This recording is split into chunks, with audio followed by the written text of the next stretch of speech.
Hello. Tonight we journey back to a time, before land, before sea, before even the sky. Imagine for a moment absolute stillness. No stars, no wind, no sound. Only an endless black nothing stretching in every direction. The ancient Greeks had a word for this boundless emptiness: chaos. So, before we begin, take a moment to like the video and subscribe if you'd like to hear more stories like this. And, as always, let us know in the comments where you're listening from and what time it is there right now. Now, dim the lights, let a quiet hum fill the air, and let's drift into tonight's journey together.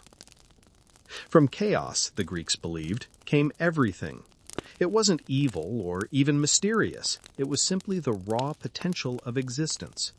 Within this endless void, something began to stir, like the faint ripple of a breeze before dawn. Out of that stirring came the first being, Gaia, the earth herself. Solid, nurturing, and vast, she was the first shape in a formless world.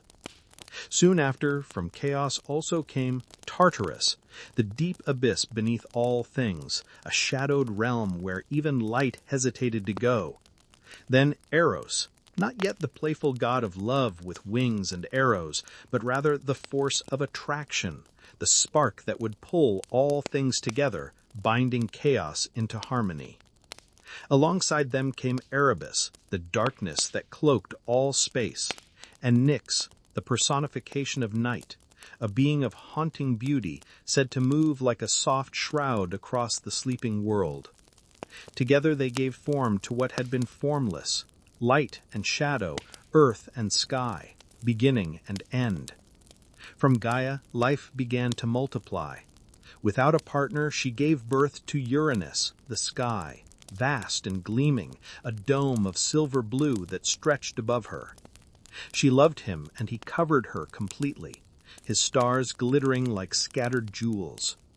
From their union came the first true dynasty of beings, the Titans, the Cyclops, and the Hecatonchires, creatures so strange and powerful that even the gods of later ages would shudder at their names.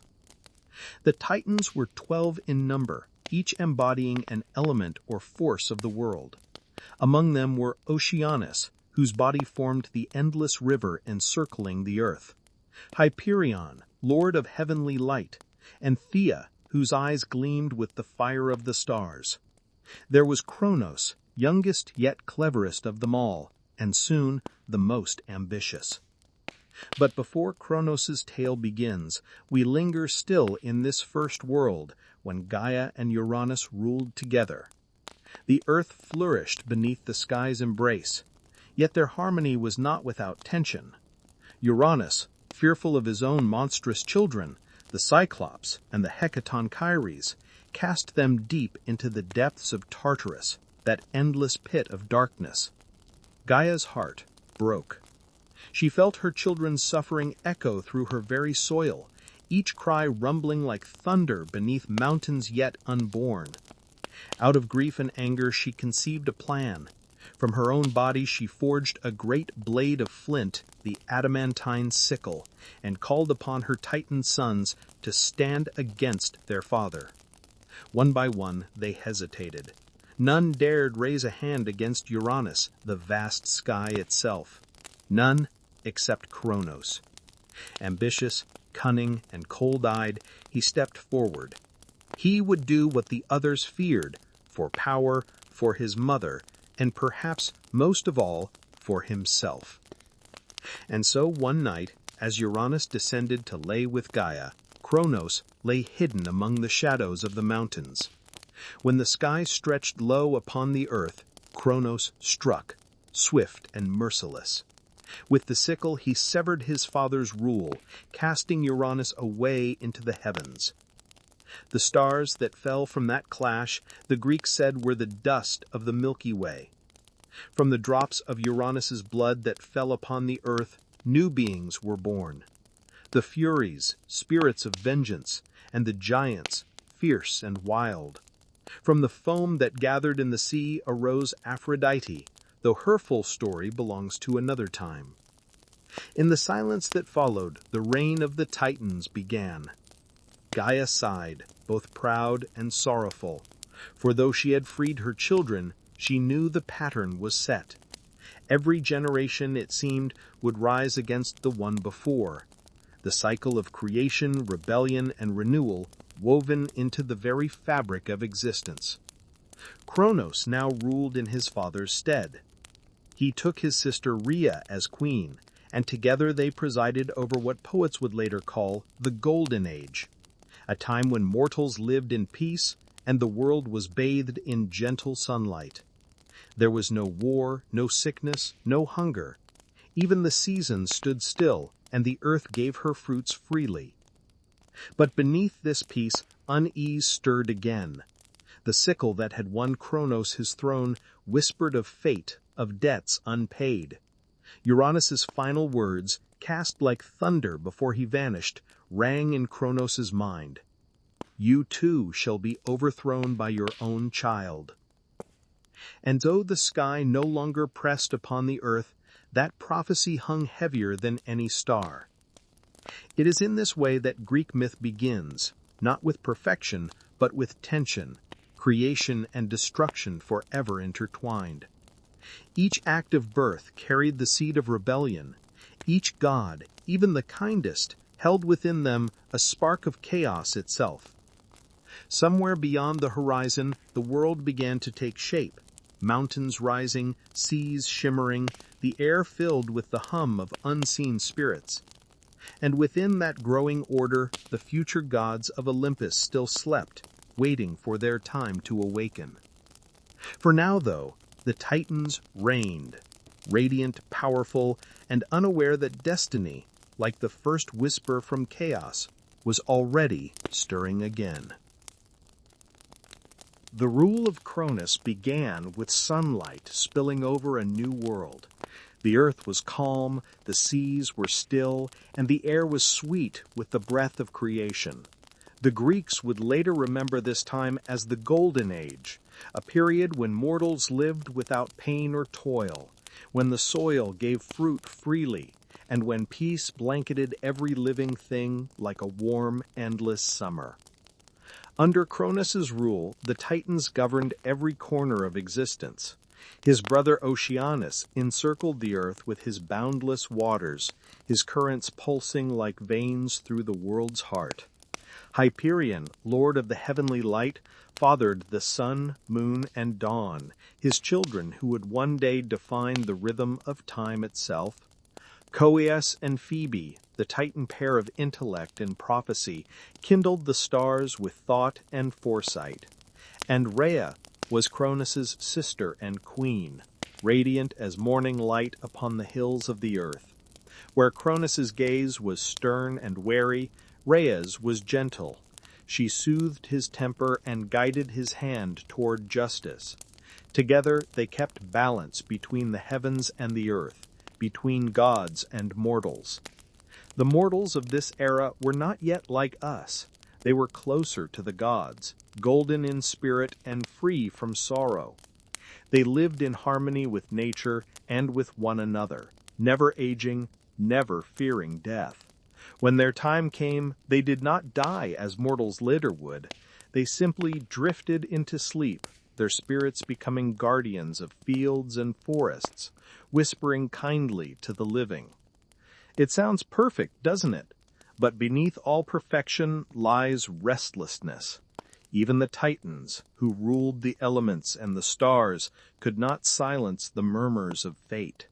And for Cronus, those murmurs had a name, the prophecy of his father Uranus. You remember those words, "You too shall be overthrown by your own child." No matter how peaceful the Golden Age seemed, that prophecy gnawed at him like a seed lodged in the heart of a fruit. Cronus, for all his power, was a creature of caution. He had seen how his mother Gaia and his father Uranus had fallen into conflict. He had seen how even the gods were shaped by fear. And so, as Rhea began to bear him children, brilliant, divine children, his dread deepened. The first child, Hestia, was born radiant and kind, embodying the warmth of home and hearth.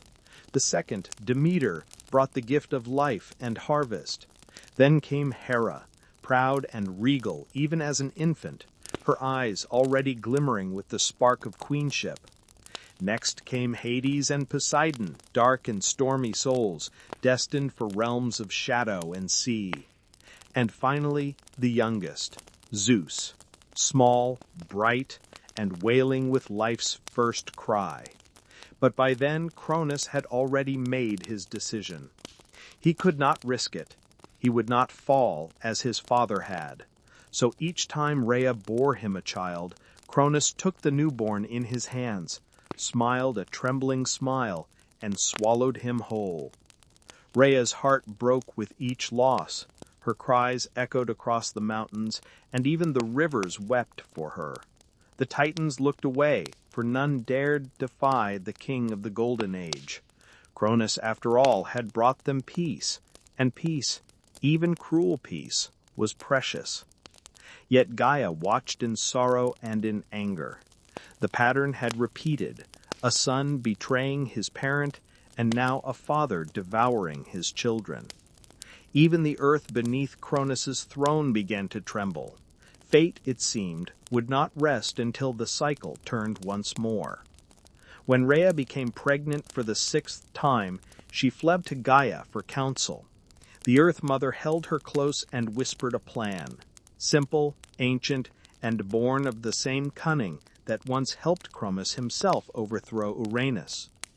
When her time came, Rhea gave birth in secret upon the island of Crete, in a cave hidden among the green slopes of Mount Ida.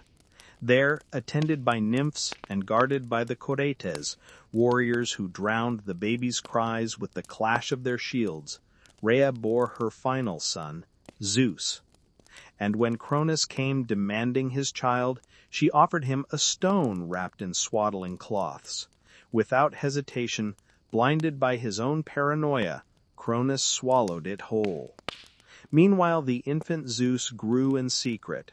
The infant Amalthea nursed him with sweet honey and the milk of a sacred goat, and the cave echoed with laughter rather than fear. It is said that as he grew, the young god played with lightning, tiny sparks flickering from his fingertips, harmless then, but destined one day to shake the heavens. Rhea watched from afar, torn between fear and hope. For though she loved her husband, she could not forgive him. She prayed that this last child, her last, might be the one to break the curse that bound their family. And so, the Golden Age, for all its beauty, was built on a secret, on betrayal, on prophecy, and on a child growing in silence while his father ruled the world above. It was a strange peace. The rivers still ran bright, and the sun shone each morning, but Cronus had begun to grow wary. He noticed the seasons shifting, the winds changing, and the stars trembling faintly in their courses. It was as if the world itself was waiting for something. Even the other Titans began to sense it, that the balance of power could not last. Oceanus turned deeper into his seas. Hyperion's children, Helios and Selene, began to wander their celestial paths restlessly. The great Titan Atlas often looked westward, as if seeing a storm yet unseen. The mortals below felt it too. Though they still lived without pain, they began to dream. Dreams of change, of fire and thunder, of gods greater and stranger than the Titans they knew. In myth, this age would always shine golden in memory, but the Greeks, ever wise to human nature, understood something profound. No golden age lasts forever. Comfort gives way to restlessness, order to ambition, peace to motion. It is the law of all things born of chaos, that nothing remains still. High above on Mount Olympus, then only a mountain, not yet divine, winds began to stir. The infant Zeus was learning to walk, his laughter echoing faintly across the skies. And though Cronus could not yet see it, His time was already ending. Cronus sat upon his throne of stone and sky, but peace no longer lived in his heart. The prophecy of his father echoed in every thunderclap, in every whisper of the wind that passed through the halls of his dominion. You too shall be overthrown by your own child. The words had not faded with time. They had taken root instead, winding through his mind like ivy through a crumbling temple. He was the king of the Titans, the ruler of the Golden Age, yet even his greatness could not silence destiny's murmur. And in his fear, he had already begun to fulfill it. Cronus believed that fate was something to be swallowed, literally. Each time Rhea bore a child, he seized the newborn and devoured it whole. Hestia, Demeter, Hera, Hades, Poseidon, all gone, taken before their first breath had cooled. The Titans' rule endured, but the cost was unbearable. Rhea's grief was bottomless. She wandered the lands in sorrow, her tears falling like rain that nourished the first wildflowers. Even the gentle mortals of the Golden Age noticed the change. The earth grew quieter, the harvest slower. For though the sun still shone, it was dimmer now, as if ashamed to witness such cruelty. Cronus's paranoia became legend. He trusted no one, not even his fellow Titans. He forbade songs about birth or renewal, fearing they would remind him of what he'd destroyed. He watched Rhea constantly, his eyes cold as polished obsidian. Once when she lingered too long by the sea, he demanded to know what she'd prayed for. She told him simply, peace. He did not believe her. But prophecy, as every story in Greek myth will tell you, cannot be denied. It may twist and bend, it may delay, but it always finds its way. And so when Rhea conceived her sixth child, despair gave way to resolve. She could no longer watch her children perish. Guided by Gaia, she fled in secret to the island of Crete, where she gave birth in the hidden cave of Mount Ida. There she brought into the world a child whose cry sounded more like thunder than sorrow. His name was Zeus. The story goes that as Zeus nursed, the nymphs who tended him, Adrastea, Ida, and the ever-watchful Amalthea, clashed their shields together in rhythm, masking his cries from Cronus's ears. The sounds echoed through the cave, the first music of rebellion. Rhea returned to her husband with a bundle wrapped in cloth. She smiled through trembling lips and said, "Here is your son." Cronus, seeing only the shape of an infant, swallowed it whole. It was, of course, not a child, but a stone wrapped in linen. The deception was complete, and Zeus was safe. Meanwhile, the boy grew swiftly, as divine children often do. Amalthea's goat's milk made him strong. Honey from sacred bees gave him sweetness of spirit. He learned to climb the mountain slopes and watch the clouds drift like silver herds above the world. The nymphs told him stories of the sky and the sea, and though he was too young to understand, he always paused when they mentioned a king who devoured his own children. Something in him stirred at the thought, a sense of destiny forming like the first spark before a storm. Years passed. On Olympus and beyond, the Titans ruled still, but their peace had grown brittle. The earth began to groan beneath their weight. Mortals no longer sang as freely, and the air thickened with the quiet tension of change. Even Rhea, now a queen in name only, avoided her husband's gaze. Cronus felt it too. He would sit on his throne at twilight and look out over the world, feeling the pulse of time slip through his fingers. His rule was vast, but his joy was gone. He had consumed the future in an attempt to protect himself, and now there was nothing left but the stillness of fear. The poets would later say that even his laughter, when it came, sounded hollow, like wind whistling through a broken shell. One night Cronus dreamed.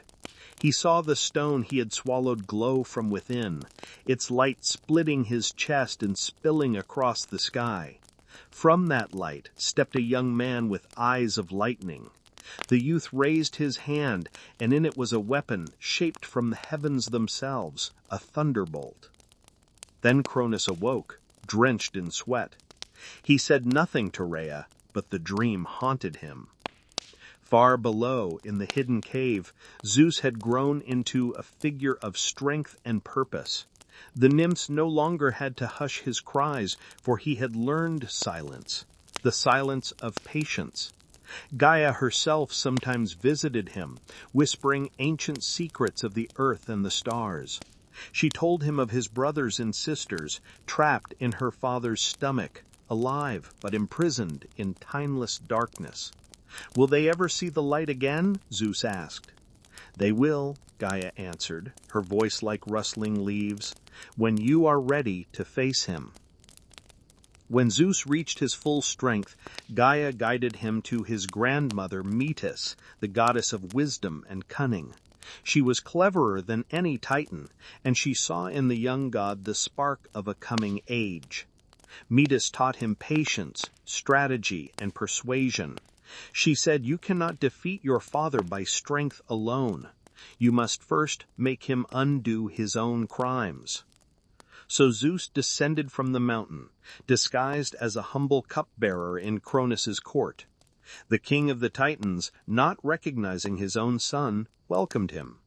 Zeus served him drink after drink, sweet nectar laced with an elixir Metis had given him. The potion was no poison. It was something far more potent.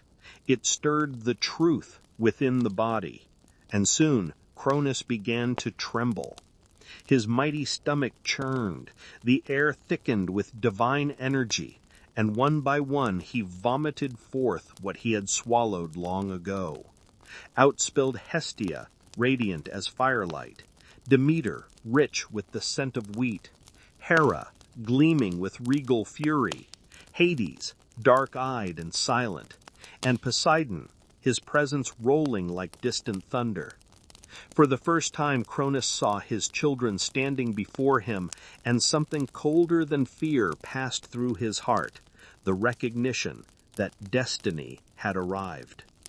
Zeus stepped forward then, no longer disguised. Lightning flickered in his gaze. "Father," he said softly, "your reign has ended." The Titans stirred. The earth itself seemed to inhale, waiting. The age of Cronus trembled at its edges, about to shatter, and somewhere deep within Tartarus, even the shadows shifted, as if aware that war was coming. The moment Cronus looked upon his freed children, the stillness of the Golden Age broke forever.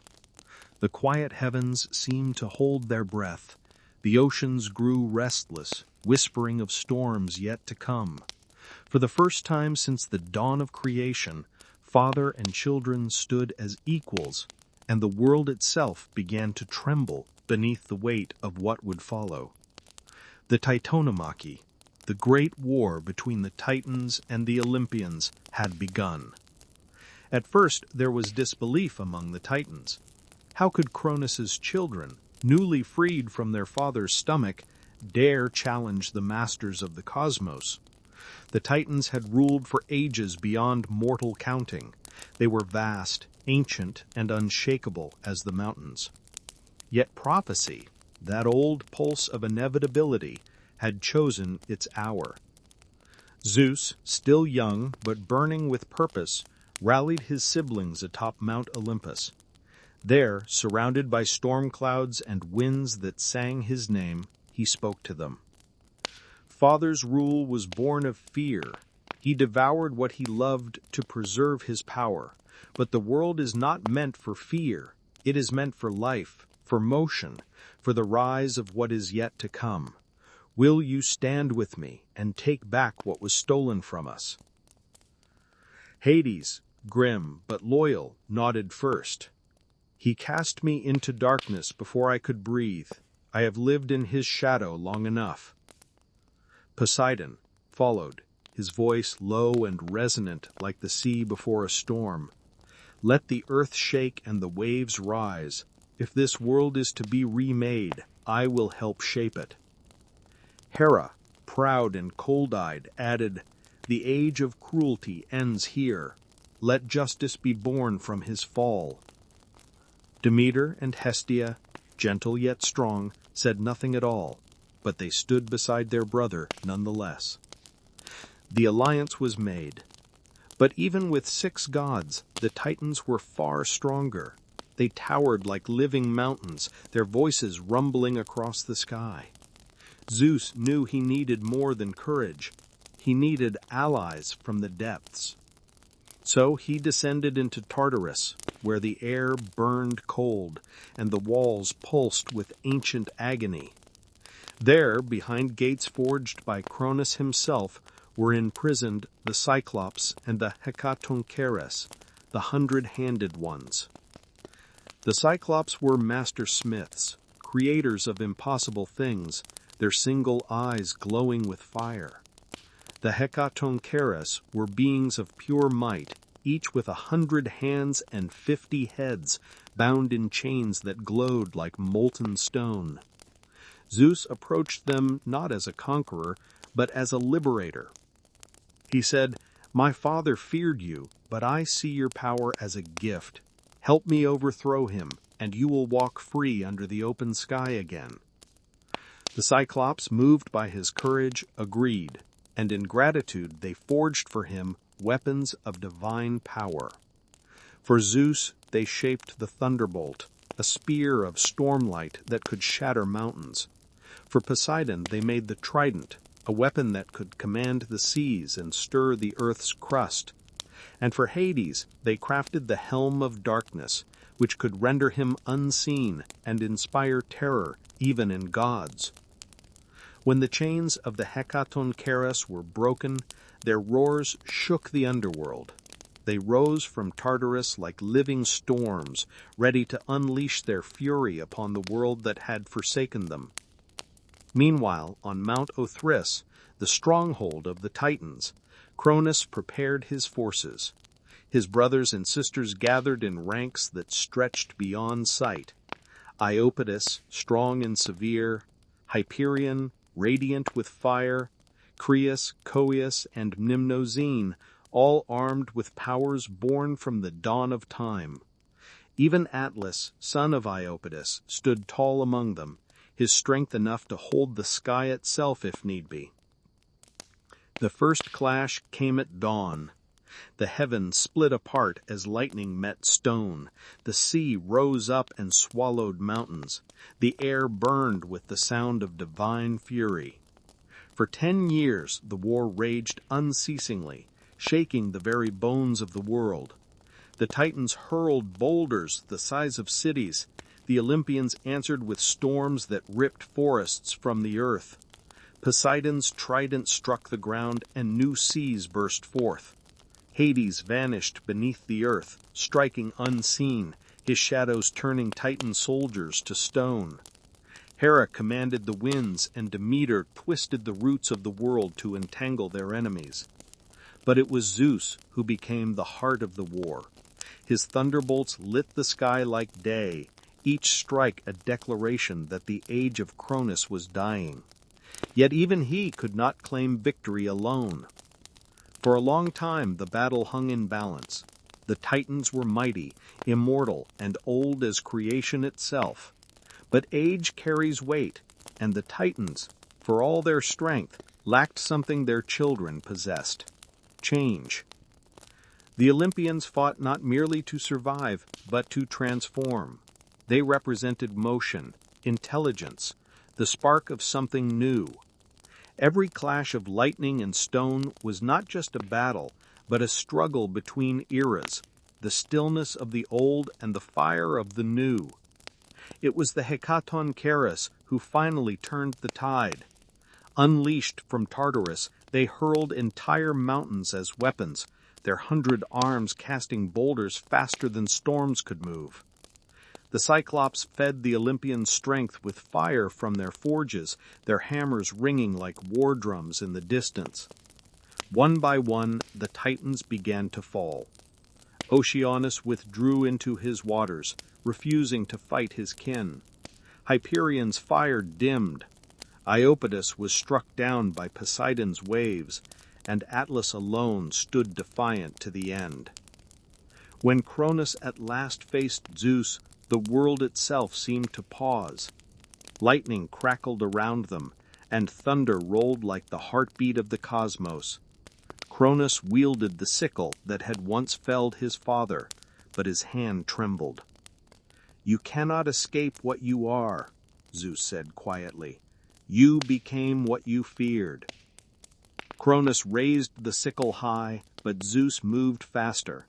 The sky itself answered his call, a blinding flash, a roar that split heaven from earth.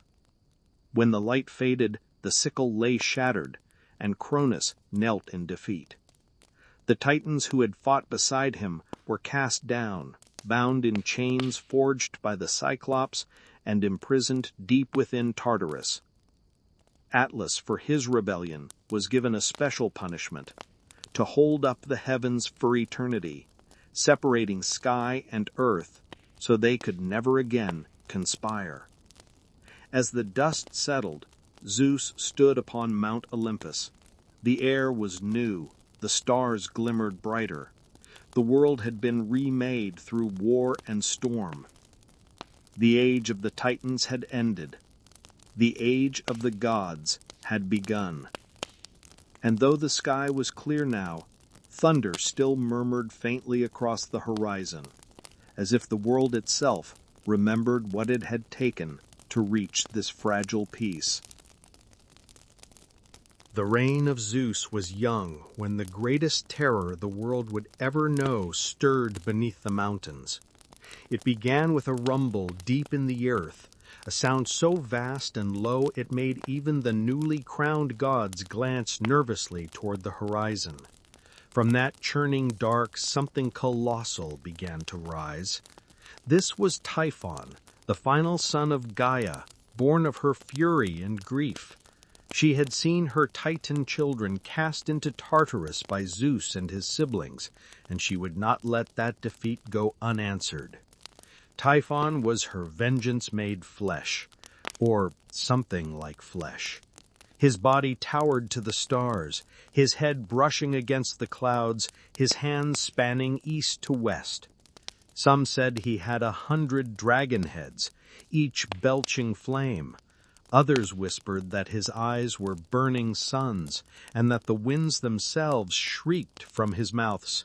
His voice was chaos, his breath the storm. The sight of him sent even the bravest hearts trembling. From Olympus, Zeus looked down and felt something stir, not fear exactly, but the cold electric tension that comes before a lightning strike. The world he had just built was being challenged. For all his victories over the Titans, this was different. This was not a war of thrones or generations. This was nature itself striking back at its ruler. The first battle between Zeus and Typhon tore through the skies. Lightning clashed with hurricane winds, and mountains cracked like eggshells under the strain. Each blow from Zeus's thunderbolts carved valleys.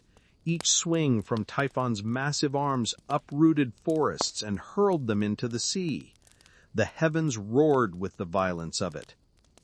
The other gods watched from Olympus, some in awe, others in dread. Athena, still young in wisdom but fierce in spirit, urged her father to strike harder, faster. Poseidon readied his trident, commanding the seas to rise should Zeus fall. Even Hades paused his slow work below, sensing that the fate of all realms hung in the balance. For a moment, it seemed Zeus might lose. Typhon, cunning as he was vast, managed to seize the king of the gods. His serpent tails coiled around Zeus's arms, penning him in place. From his claws Typhon struck, and the thunder god fell. The world dimmed. Mountains ceased their trembling, unsure whether to stand or crumble. The sky went eerily quiet, and in that silence Olympus held its breath. But stories, as they often do, turn at the moment of greatest darkness. Zeus, even in defeat, was never truly powerless. Hidden away, his spirit burned like a forge waiting for the spark. Hermes, the fleet-footed god of cunning and speed, saw his chance. Though not yet famed as the messenger of Olympus, he had always been bold, and boldness was exactly what Zeus needed. Slipping between the shadows of mountain peaks, Hermes found where Typhon had hidden Zeus's sinews, the very essence of his strength, torn from him in the battle. With the help of the goat god Pan, Hermes crept past Typhon's monstrous gaze. One head of the beast dozed, another muttered in its sleep, yet another hissed curses into the night. Quietly, Hermes gathered the stolen sinews, wrapping them in a cloak of storm clouds. Then, as only Hermes could, he vanished in the blink of an eye. Zeus rose again, thunder crackling through his veins. His first breath sent shock waves through the heavens. His first step shook the very roots of the world. The second battle began, fiercer, faster, and final. Lightning met fire, storm met storm. The air itself seemed to scream. Mortals, if any existed then, would have thought the end had come. Yet above the chaos, Zeus was calm. He gathered the full force of the skies, every spark and whisper of cloud bending to his will. Typhon lunged, roaring, but this time Zeus did not dodge. He unleashed a single, blinding bolt, a strike that split the world between heaven and earth. When the smoke cleared, Typhon was no longer a godlike storm, but a broken shadow writhing on the ground. Zeus, breathing hard, hurled the defeated monster into Tartarus, binding him beneath Mount Etna. To this day they say the mountain still rumbles with Typhon's fury, each eruption a reminder of that ancient rebellion. With Typhon's fall, Zeus's reign was secured. Olympus, once threatened by chaos, now stood as the eternal center of order. The gods returned to their halls, where sunlight gleamed on marble and ambrosia scented the air. But none forgot what had nearly been lost. Hera, watching her husband from across the golden hall, saw not just a king, but a ruler who had faced the raw fury of creation and survived. Gaia, though defeated, never forgave. From her grief, new seeds of conflict would one day sprout. Giants would rise, heroes would fall, and the line between mortal and divine would blur again and again. But for now, the heavens were quiet. The storms had passed. Down on earth, the land began to heal. Rivers flowed calmly once more. Forests took root where fire had burned, and the air grew still enough for birds to return. The mortals who came after, poets, priests, and dreamers, would look to those calm skies and weave stories of that battle, of Zeus and the beast, of light versus storm, of order carved from chaos. And though centuries would turn and languages would change, the echoes of that clash still hum faintly in every thunderstorm. The rolling thunder, the flash of lightning, all reminders of that night Zeus wrestled the storm itself and won. With the storm subdued and Typhon bound beneath the mountain's heart, the world at last drew a long, trembling breath. The skies cleared, the seas grew calm, and from the broken bones of the old world, something new began to rise. Order. Zeus, no longer the upstart challenger, but the undisputed ruler of gods and men, looked down upon the quiet earth and felt, for the first time, the strange weight of peace.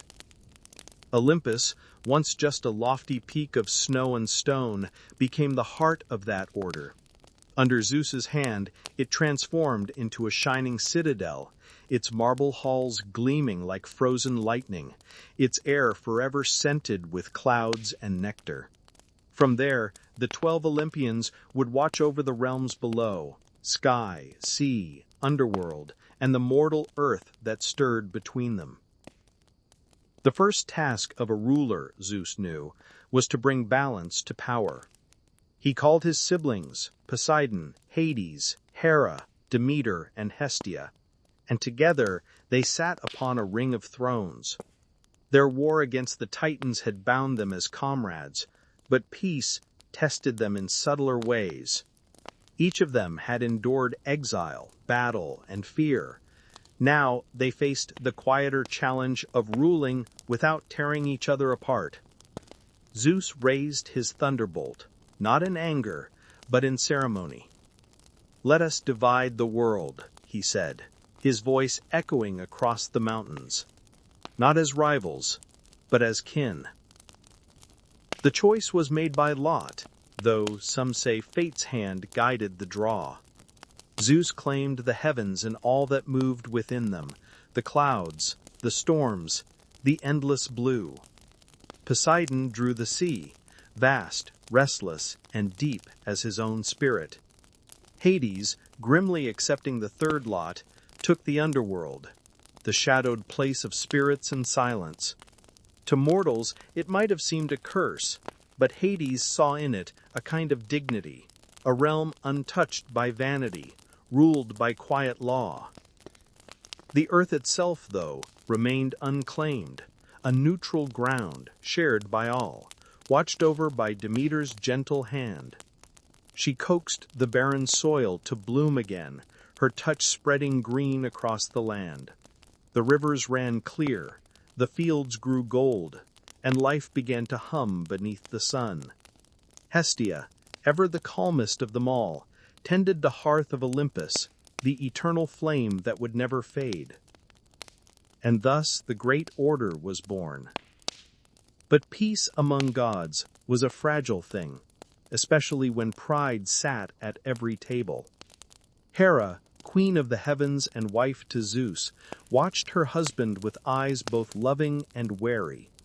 She knew the weight of his crown and the weakness of his heart, for though Zeus brought justice to the world, he was not immune to mortal flaws, ambition, desire, and the hunger for admiration.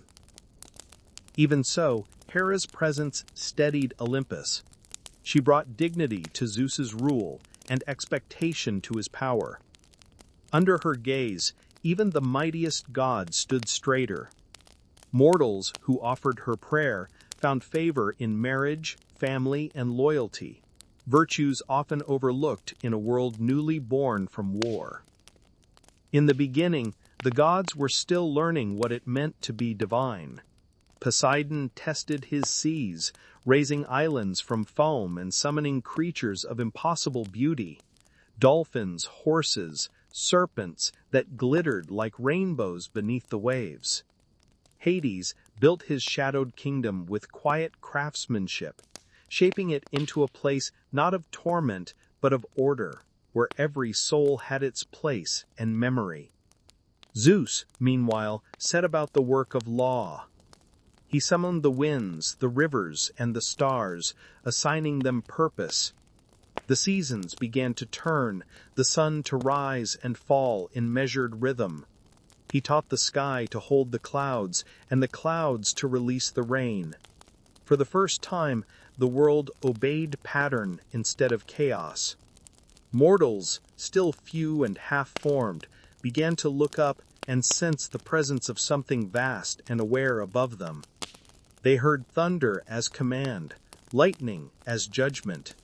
When rain came after drought, they whispered Zeus's name in thanks. Worship had begun, soft as a murmur, steady as the tide. And yet, beneath all this order, a quiet tension remained.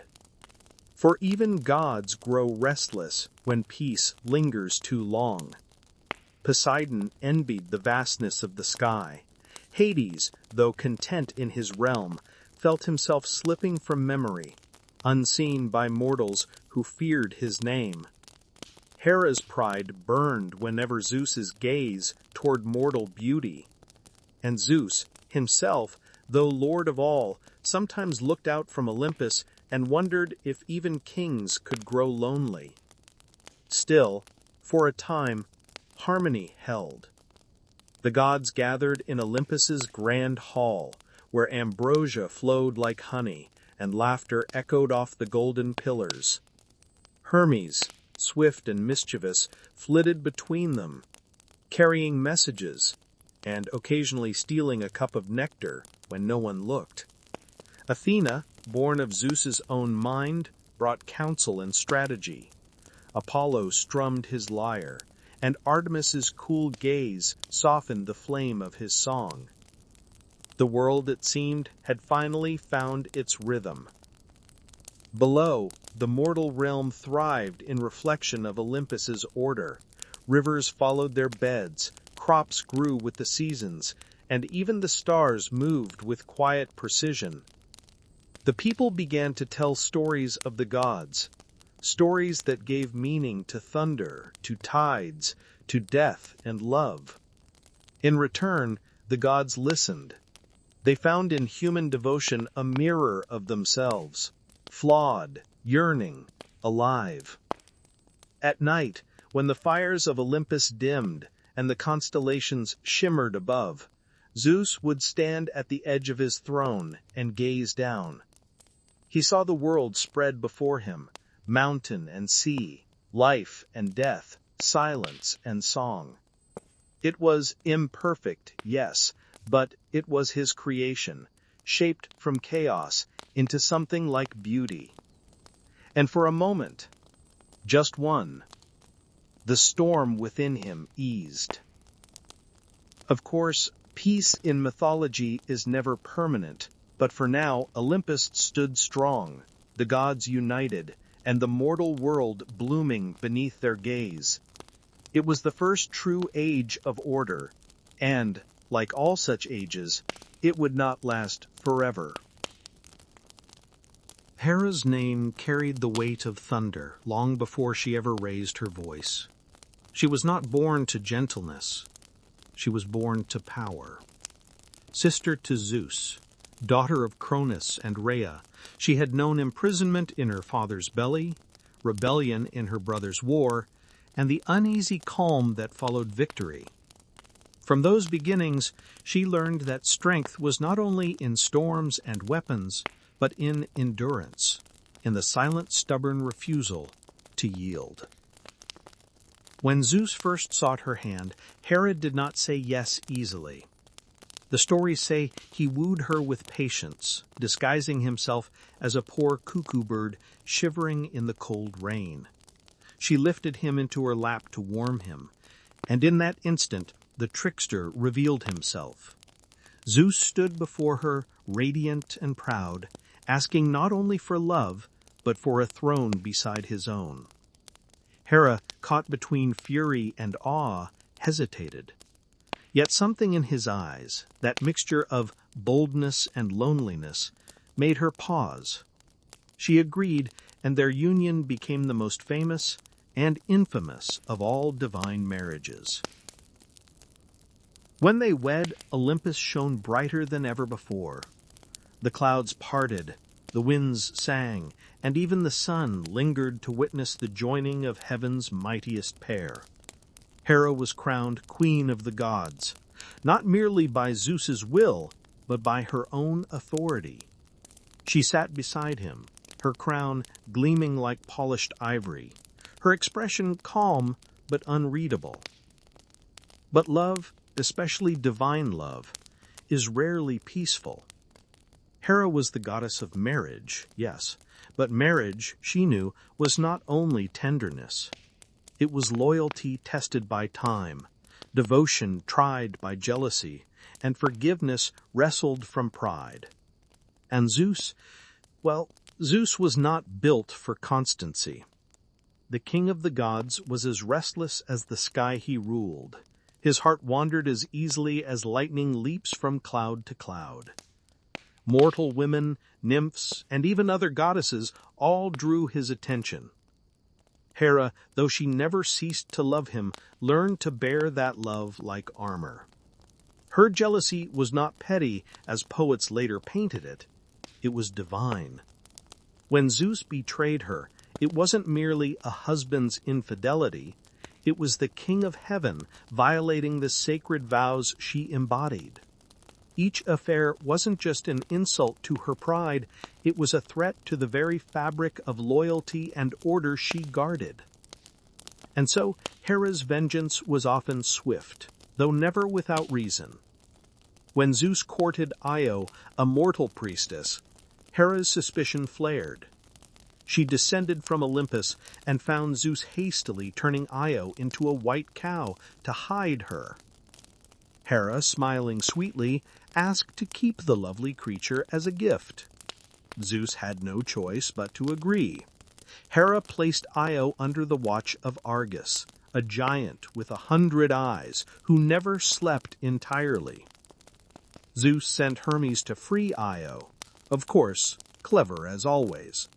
But when Argus fell, Hera mourned his loyalty.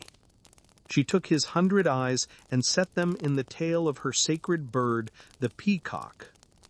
That's why even now, when the bird spreads its feathers, it shimmers with watchful eyes, Hera's eternal reminder that nothing escapes her gaze.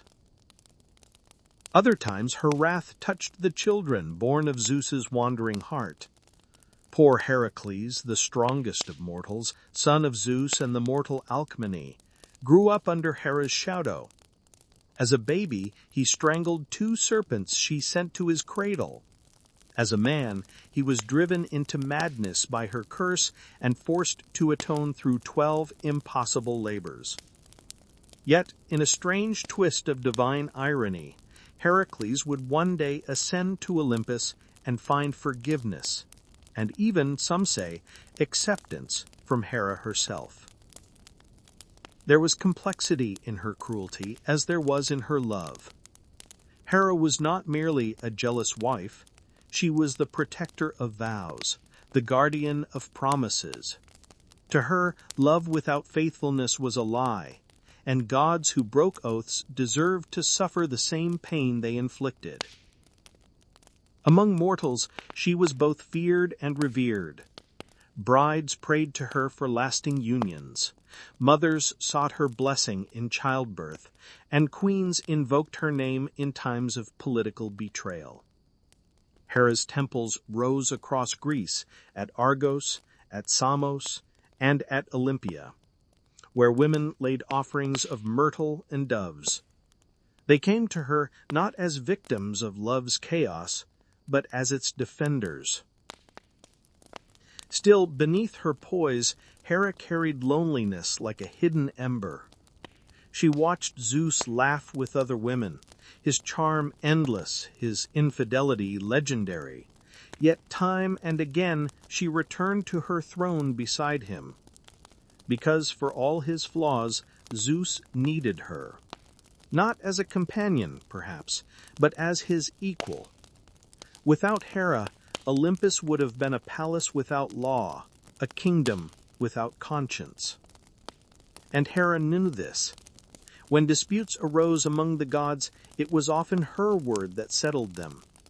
When mortal kings swore oaths, they swore them by her name. Even Zeus, for all his might, never truly ruled without her influence. In quiet moments, when the stars drifted over Olympus and the world below slept, Hera would sit by the peacock garden, her fingers tracing the cool marble rail. The air would shimmer faintly with the song of distant constellations, perhaps those of Zeus's other loves, immortalized in the sky. Hera would sigh, a sound halfway between sorrow and understanding. For she knew love better than any of them, its joys, its betrayals, its quiet endurance.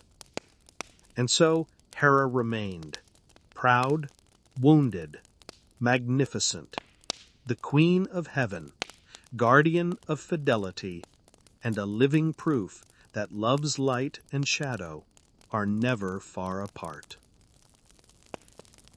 Beneath the calm shimmer of the ocean's surface, there is always a pulse, deep, restless, eternal. That pulse was Poseidon. He was the middle brother of the three great rulers, Zeus, who ruled the skies, and Hades, who ruled the underworld. Poseidon's realm lay between, the rolling, unpredictable sea, as wild and moody as his own spirit. When the brothers drew lots to divide the cosmos, Poseidon's domain had seemed a prize of wonder. But the sea, though beautiful, was no tame kingdom. It had moods like the gods themselves, tranquil one moment, furious the next, and it reflected Poseidon perfectly. His palace lay beneath the waves, carved from coral and pearl, lit by shafts of sunlight that pierced the blue-green deep. There, in the gleaming halls, the sea god sat upon a throne of shell and gold, his trident resting beside him. The walls themselves seemed alive, rippling with fish that darted between columns, and the constant hum of the ocean surrounded him like music. Poseidon loved his realm fiercely, yet it never stayed still. The tides obeyed his moods, the storms mirrored his temper. When he was calm, sailors whispered prayers of gratitude as their ships glided across glassy waters. But when anger touched him, the horizon would darken and the waves would rise like living things. And Poseidon was often angry. He was proud enough to challenge Zeus, if only in spirit. After all, the sea stretched farther than the sky. It cradled every shore, touched every continent, and hid mysteries even Olympus could not see. Poseidon believed his realm was as vast and vital as Zeus's heavens, and at times the brothers clashed like thunder and tide. Once Poseidon joined with Hera and Athena in rebellion, binding Zeus with unbreakable chains while he slept. But Zeus's cunning freed him, and the plot failed. For his part, Poseidon was punished for a year of labor among mortals, a humbling experience for a god who could shake the earth. He worked alongside the builder Laomedon of Troy, raising the city's mighty walls stone by stone. Yet when Laomedon refused to pay him, Poseidon cursed the land with a monstrous sea serpent. It took a hero, and later divine intervention, to rid Troy of that beast, though the curse would echo through generations, long after. Poseidon's power, after all, was not confined to the sea.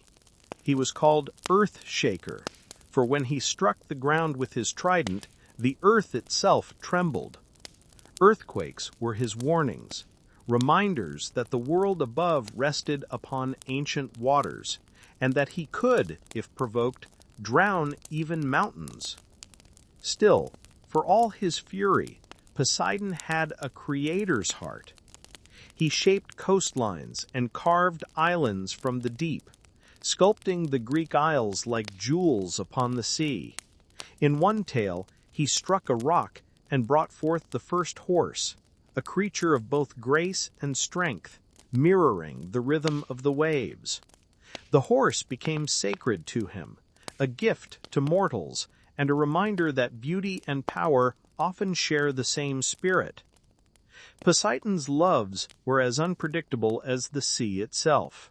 He married Aphrodite, a sea nymph of rare calmness, who could soothe even his fiercest storms. She ruled beside him with quiet grace, often tempering his wrath with patience. Together they had sons, most notably Triton, half man and half fish, who blew a conch shell to calm or rouse the waves. But Poseidon's heart wandered, much like his brother Zeus's. He fathered many children across the mortal world, some noble, some monstrous. These children, half divine and half mortal, were often marked by power and tragedy. Among them was Theseus, the hero of Athens, who would one day prove his strength against both beast and sea. Poseidon's rivalry with Athena was one of the oldest in Olympus. Both desired to be the patron deity of a great city. To settle the matter, Zeus demanded each offer a gift. Poseidon struck the earth with his trident, and a spring burst forth. But its waters were salty, of the sea, and unfit to drink. Athena, more thoughtful, planted an olive tree, a symbol of peace, wisdom, and sustenance. The mortals chose her gift, and Athens took her name. Poseidon's pride stung for centuries afterward. Even now, they say, the rock of the Acropolis still bears the mark of his trident, a scar left by wounded pride. Still, mortals worshipped him with deep respect, often tinged with fear. Before setting sail, sailors poured wine into the waves and whispered prayers. Poseidon, earth-shaker, let the sea be kind. Fishermen left offerings of salt and fish. Kings sacrificed bulls in his honor. For they knew that no wall, no fleet, no empire could stand against the sea's anger. Yet Poseidon was not without tenderness. There were days when he watched mortals from afar, their ships like toys upon his vast expanse, and felt a strange fondness for their courage. They were small, fragile things, daring to cross his domain with nothing but wood, cloth, and hope. Perhaps, he thought, there was something divine in that audacity. At night, in his coral palace, Poseidon would walk among his gardens, forests of seaweed swaying like trees, pearls glowing faintly in the dark. Aphrodite would sometimes sing beside him, her voice soft as a current. Even the waves, restless as they were, seemed to hush when she sang. In those moments, the god of storms was still. But peace never lasted long with Poseidon.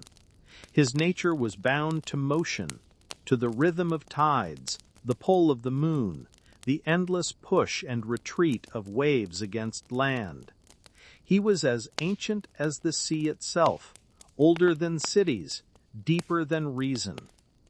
Mortals learned to live with him, as one learns to live beside the ocean, respecting its beauty, fearing its moods, and never, never forgetting that beneath the shining surface there is a God who does not sleep. Far beneath the roots of mountains, beyond the reach of sunlight and song, lies a realm of silence, vast, solemn, and still. This is the Underworld, and its ruler, Hades, does not thunder or roar. He does not command storms nor blaze across the sky. His power is quieter, but no less absolute. For everything that lives, eventually, must come to him. When the three brothers, Zeus, Poseidon, and Hades, divided creation, Hades drew the lot of the unseen world. To mortals, that seemed a grim fate. But Hades accepted it with dignity, for he understood something his brothers did not. Every beginning needs an end, and every crown rests upon balance. Without death, life would have no meaning. Without stillness, chaos would never sleep. The entrance to his realm lay deep within the earth, hidden among caverns and rivers that glowed with a strange dim light. The souls of the dead journeyed there, guided by Hermes, who led them gently from the living world across the threshold. They crossed the black waters of the river Styx aboard the ferry of Charon, an old boatman whose oar never rested. The souls paid him with a single coin, placed in their mouths at burial, a small token for the passage from life to eternity. Once across, they stood before the gates of the underworld, guarded by Cerberus, the great three-headed hound, loyal and terrible. No soul could leave once past that threshold, though many had tried, and a few, through love or cunning, had nearly succeeded. Hades ruled from a throne of obsidian, his palace carved not from gold or coral, but from the black bones of the earth itself. Shadows flowed like water across its halls, and yet there was beauty there, solemn, restrained, and eternal. The air shimmered faintly with the light of pale stones and the whisper of distant rivers, for even in darkness there is order. Contrary to mortal fears, Hades was no tormentor. He did not punish souls for their sins. That task fell to other spirits and judges within his domain. Instead, he maintained balance. The wicked faced their own reflection in Tartarus, while the virtuous found peace in the Elysian fields, a realm of endless spring, where meadows bloomed and the air hummed with quiet joy.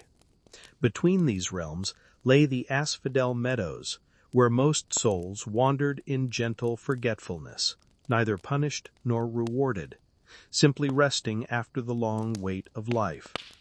Hades moved among them rarely, but when he did, even the shadows bowed.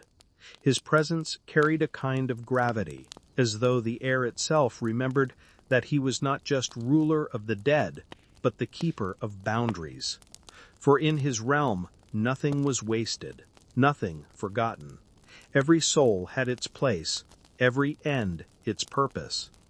Still, Hades was not without loneliness. The underworld was vast and constant, but it was also silent. No wind, no sunlight, no laughter echoed there. His brothers ruled realms alive with motion, the skies and the seas, but Hades ruled over memory. Perhaps that was why he noticed Persephone. She was Demeter's daughter, radiant, curious, and untouched by sorrow. She roamed the fields of the mortal world, laughing among the flowers. Hades watched her from afar, unseen. It was not her beauty that stirred him, but her vitality, the living energy he lacked, the warmth that had long fled from his halls. The story that followed would echo through eternity. When Persephone vanished one spring day, the world above withered in grief. Demeter, her mother, searched endlessly, her sorrow turning fields to dust and rivers to stone. Crops failed, mortals starved, and life itself seemed to pause. At last, Zeus intervened, commanding that Persephone be returned, but she had eaten the seeds of the pomegranate in Hades' realm, binding her to the underworld forever. And so a compromise was made. For part of the year she would dwell above, bringing spring and summer in her wake, but for the rest she would return to Hades, and the world would fall into autumn and winter, a cycle of loss and renewal that still governs time itself. In those months of her return, the underworld changed. Where once there was only stillness, now there was light, faint, golden, and warm. Persephone's laughter softened even the shadows. She became not merely queen, but balance itself, life in the heart of death. And Hades, though still austere, found in her a quiet peace. He loved her not as Zeus loved his conquests, nor as Poseidon loved the storm, but with reverence, with patience, with eternity. To mortals, Hades remained a figure of fear, the name they dared not speak aloud. But to those who looked closer, his rule held a strange comfort. He was fair, consistent, incorruptible. Heroes and kings alike stood before him as equals. Gold and titles meant nothing here. Only truth endured. And there were stories, rare but telling, of mortals who entered his realm and returned. Orpheus, whose music softened even Cerberus's growl, came to plead for his beloved Eurydice. Hades, moved by the mortal sorrow, allowed her to follow him back, but only if he did not look behind. When Orpheus turned, the spell broke, and Eurydice faded once more into shadow. Hades did not punish him. He He simply closed the gates, his expression unreadable. Even gods, he knew, could not outwit destiny. That was Hades' gift, and his curse. He saw the inevitability of all things. He did not fight fate, nor try to escape it. He accepted the cycles of love and loss, of life and death, and in that acceptance he found power. Sometimes mortals imagine him brooding in the dark, jealous of his brother's light. But perhaps Hades saw more than they ever could. He ruled over what endures when everything else fades. He watched empires rise and crumble, heroes come and go, even the stars burn out. And through it all, his realm remained. The poets called him stern but fair. The ancients left offerings not of gold, but of remembrance, honey, black lambs, and prayers whispered softly into the soil. They understood that without Hades there could be no rest, no renewal, no meaning in the turning of the seasons. He was not death itself. He was what made death bearable. A keeper of boundaries, a warden of peace, the one who ensured that the endless dance of existence never lost its rhythm. And somewhere, far below the roots of Olympus, a faint golden glow still lingers, the warmth of Persephone's hand resting in his. In the stillness before dawn, when the sky was yet a gray veil over the mountains of Olympus, a cry of agony split the heavens. Zeus, king of the gods, lord of thunder, staggered across his golden hall, clutching his head as though it would burst. Lightning flared wildly, scorching the air. The other gods drew back in alarm, for even they had never seen their ruler in such pain. He had swallowed Metis, the goddess of wisdom and craft, long ago, fearing a prophecy that her child would one day surpass him. But wisdom cannot be digested. It grows, quietly, in the darkness where fear sought to hide it. And now that wisdom was ready to be born. Hephaestus, summoned in haste, approached with his hammer. At Zeus's command, he struck the god's skull, a single ringing blow that echoed like thunder across the world. From the wound burst a blaze of light, and out of it sprang Athena, not as a helpless infant, but as a warrior fully formed. She stood tall, gleaming in bronze armor, her eyes bright as stormlight, her spear in hand. No cry, no tears, only calm purpose. The silence that followed was profound, as if the world itself paused to take notice. Athena, daughter of Zeus and Metis, was unlike any who came before her. She bore her mother's cunning and her father's might, intellect sharpened into divine precision. She was wisdom not as stillness, but as action, not as contemplation, but as strategy. The gods watched in awe. Poseidon's sea roared in greeting. Hera's gaze lingered with quiet calculation. And even Ares, the god of raw war, lowered his head, sensing in her not rivalry, but something deeper. Where he brought chaos, she brought order. Where he reveled in blood, she sought victory through thought. From that day on, Athena became the patron of both intellect and invention, the spark that moves the human hand to craft, to plan, to build. Where Poseidon's waves touched the shore, her temples rose. Marble pillars, smooth and gleaming, reached toward the sky like thought itself, rising from the earth. Her city would be Athens, a gift she won, not by force, but by wisdom. For both she and Poseidon once vied for its devotion. He struck the ground with his trident, and salt water sprang forth, mighty and proud, but bitter. Athena, instead, planted the first olive tree. Its branches offered shade, its fruit nourishment, its wood warmth and craft. The mortals, seeing its quiet bounty, chose her as their protector. In that moment, the goddess smiled, not in triumph, but in satisfaction. Hers was a power that did not shout, it whispered, and the world listened. Athena's presence touched every art of civilization.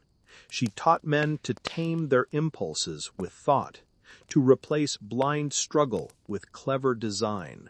She guided heroes, not by brute strength, but by the clarity of mind that sees 10 steps ahead. Odysseus, the cunning king of Ithaca, she loved above all mortals, for in him she sought reflection, the restless intelligence, the refusal to yield to circumstance. It was she who whispered through storms, who steadied his hand when the world turned hostile. When others prayed for victory, Odysseus prayed for understanding, and Athena answered. In war, she walked beside generals, her shadow falling across maps and battle lines. Yet she delighted not in slaughter. Every war to her was a problem to be solved, a pattern to be understood and redirected toward balance. Her armor shone not from bloodshed, but from clarity. Even her gaze carried weight. The owl, her sacred creature, mirrored her wisdom, silent, watchful, and unblinking. It saw what others could not, the truth hidden in darkness. The olive and the owl became her emblems, symbols of peace maintained through intellect. Athena's heart was not easily moved by passion. She was chaste, not from disdain for love, but because her devotion was to purpose itself. She saw the turmoil of emotion as a storm, beautiful but fleeting. Her strength lay in calm, yet her compassion was real and deep. She wept for the waste of lives in senseless wars, for the arrogance of men who mistook cleverness for wisdom. There was, however, one story that shadowed her perfection. Arachne, a mortal woman, dared to challenge Athena in weaving, claiming her skill surpassed the goddess's own. Athena accepted, not from anger, but to test the truth. When both had finished, even the gods who watched admitted Arachne's tapestry was flawless, so flawless it mocked the gods themselves. In that instant, pride and sorrow collided within Athena. She saw in Arachne not arrogance, but the echo of her own relentless pursuit of mastery. Yet the mortal's defiance could not go unanswered. Athena touched her forehead, and Arachne transformed, her body shrinking, limbs multiplying, until she hung from a silver thread. "Weave, then," Athena said softly, "forever." It was not cruelty, but a reminder. Skill must walk hand in hand with reverence. Even perfection without humility unravels. And so, when Athena looked down upon the mortal world, upon cities rising and empires clashing, she did not smile at victory or despair at ruin. She simply watched, eyes calm, ever measuring, ever teaching. For Athena knew, the true battle is not fought with spears or swords, but within the mind, between wisdom and folly, between foresight and pride. And so long as mortals sought to think, to question, to create, her spirit would never fade. Far from the bright thrones of Olympus, deep beneath the smoking mountains, a forge burned without pause. The hammer rang like thunder through the rock, and sparks flared like tiny suns in the dark. This was the domain of Hephaestus, god of the forge and flame, the quiet maker who shaped beauty from suffering. His beginning was not one of glory. Hephaestus was born to Hera alone, the queen of the gods. Some said she created him out of spite, to prove she could bring forth life without Zeus. But when she saw her child, small, twisted, his leg bent at an odd angle, she turned away in shame. From the heights of Olympus, she cast him down. He fell for 9 days and 9 nights, until at last he struck the sea and was carried away by the gentle hands of Thetis, the sea nymph who would one day be mother to Achilles. She hid him in a cave beneath the ocean, tending his wounds and giving him a home. There, amid coral and cool shadows, Hephaestus began to build. His first forge was simple, yet from it he shaped shells into shimmering bowls, coral into crowns, pearls into soft light that danced upon the waves. Each strike of his hammer sang with purpose. Thetis and her sister Eurynome watched in wonder. How could such beauty rise from pain? When Hera later discovered what her discarded son had become, the finest craftsman in creation, she demanded his return. But Hephaestus had not forgotten her cruelty. In secret, he forged a golden throne, gleaming and intricate, and sent it to Olympus as a gift. Hera, pleased by its beauty, sat upon it. Instantly, unseen chains coiled around her wrists and ankles, binding her fast. No god could free her, not even Zeus. Only Hephaestus held the key. Hermes was sent to persuade him, then Ares, but Hephaestus refused them both. She cast me down, he said, quietly. Let her feel the weight of what she has done.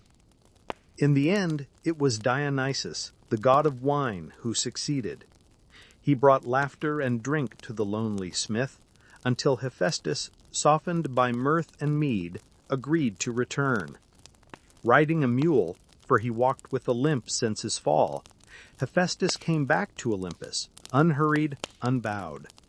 The sight drew both pity and awe. He freed Hera, and in doing so, earned his place among the gods. From then on, his forge beneath the volcano Mount Etna became the heart of Olympus's craft. There he labored without pride or complaint, shaping the divine world.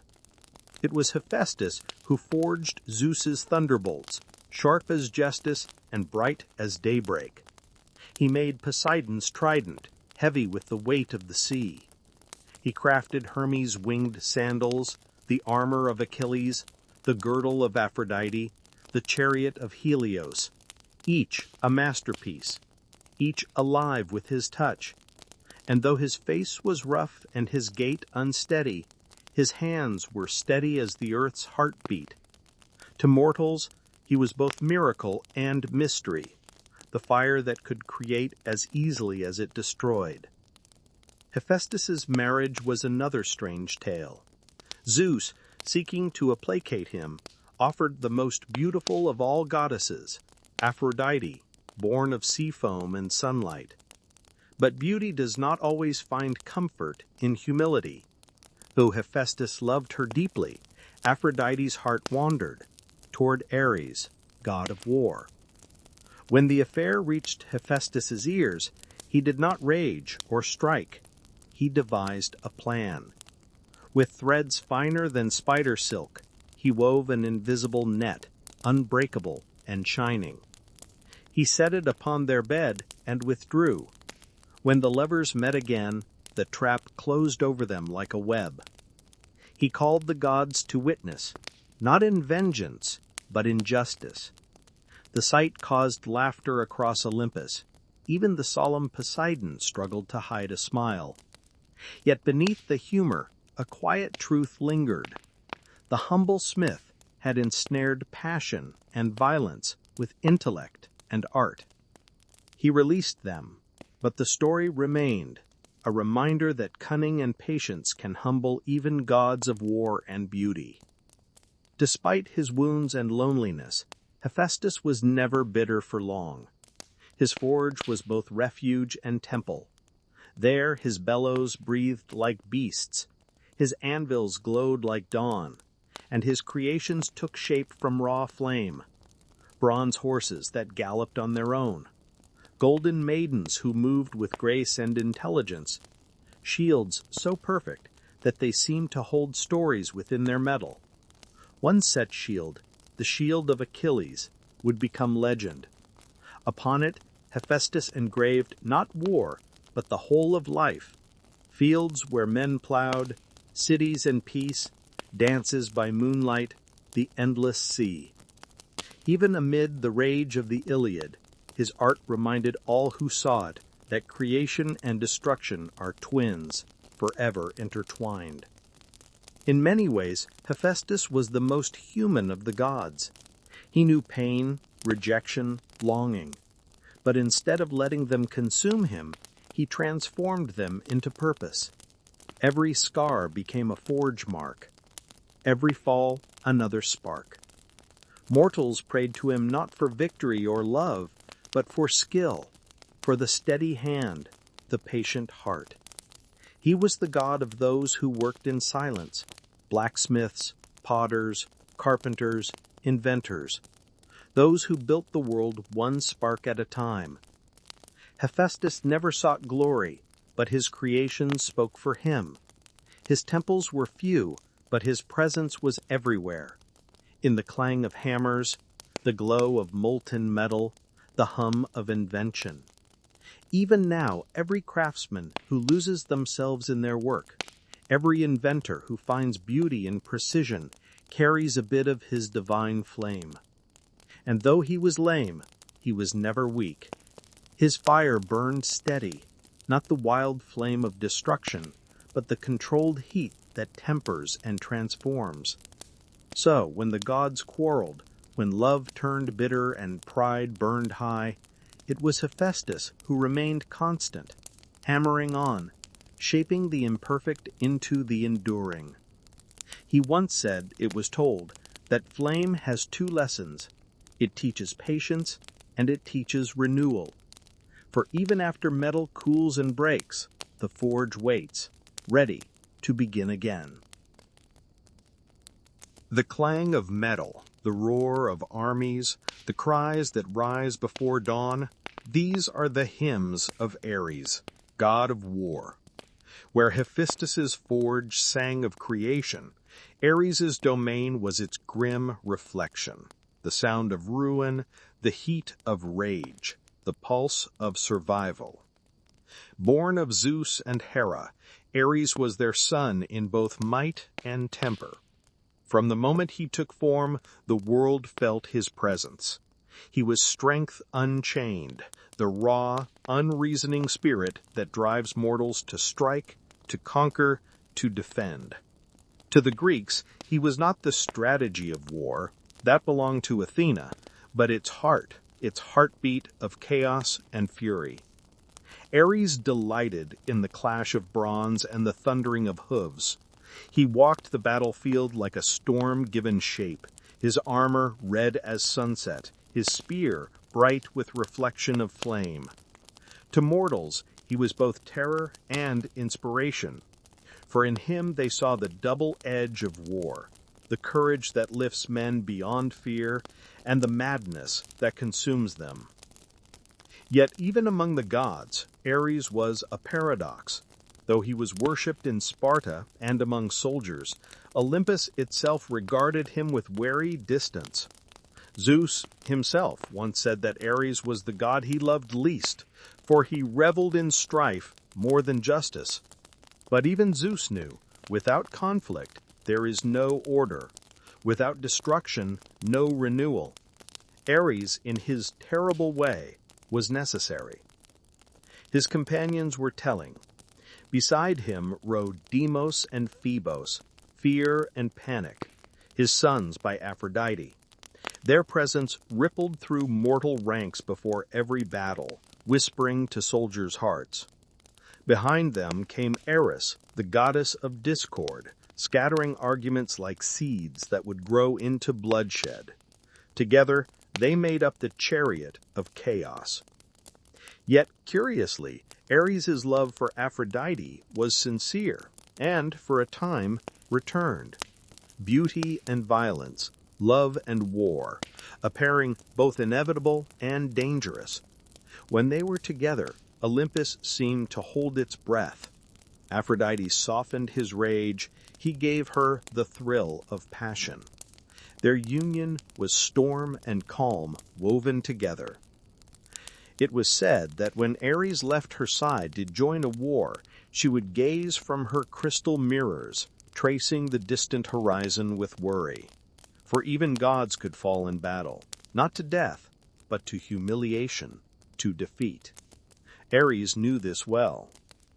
Once, during the Trojan War, Ares fought on the side of the Trojans, his crimson plume blazing in the sun.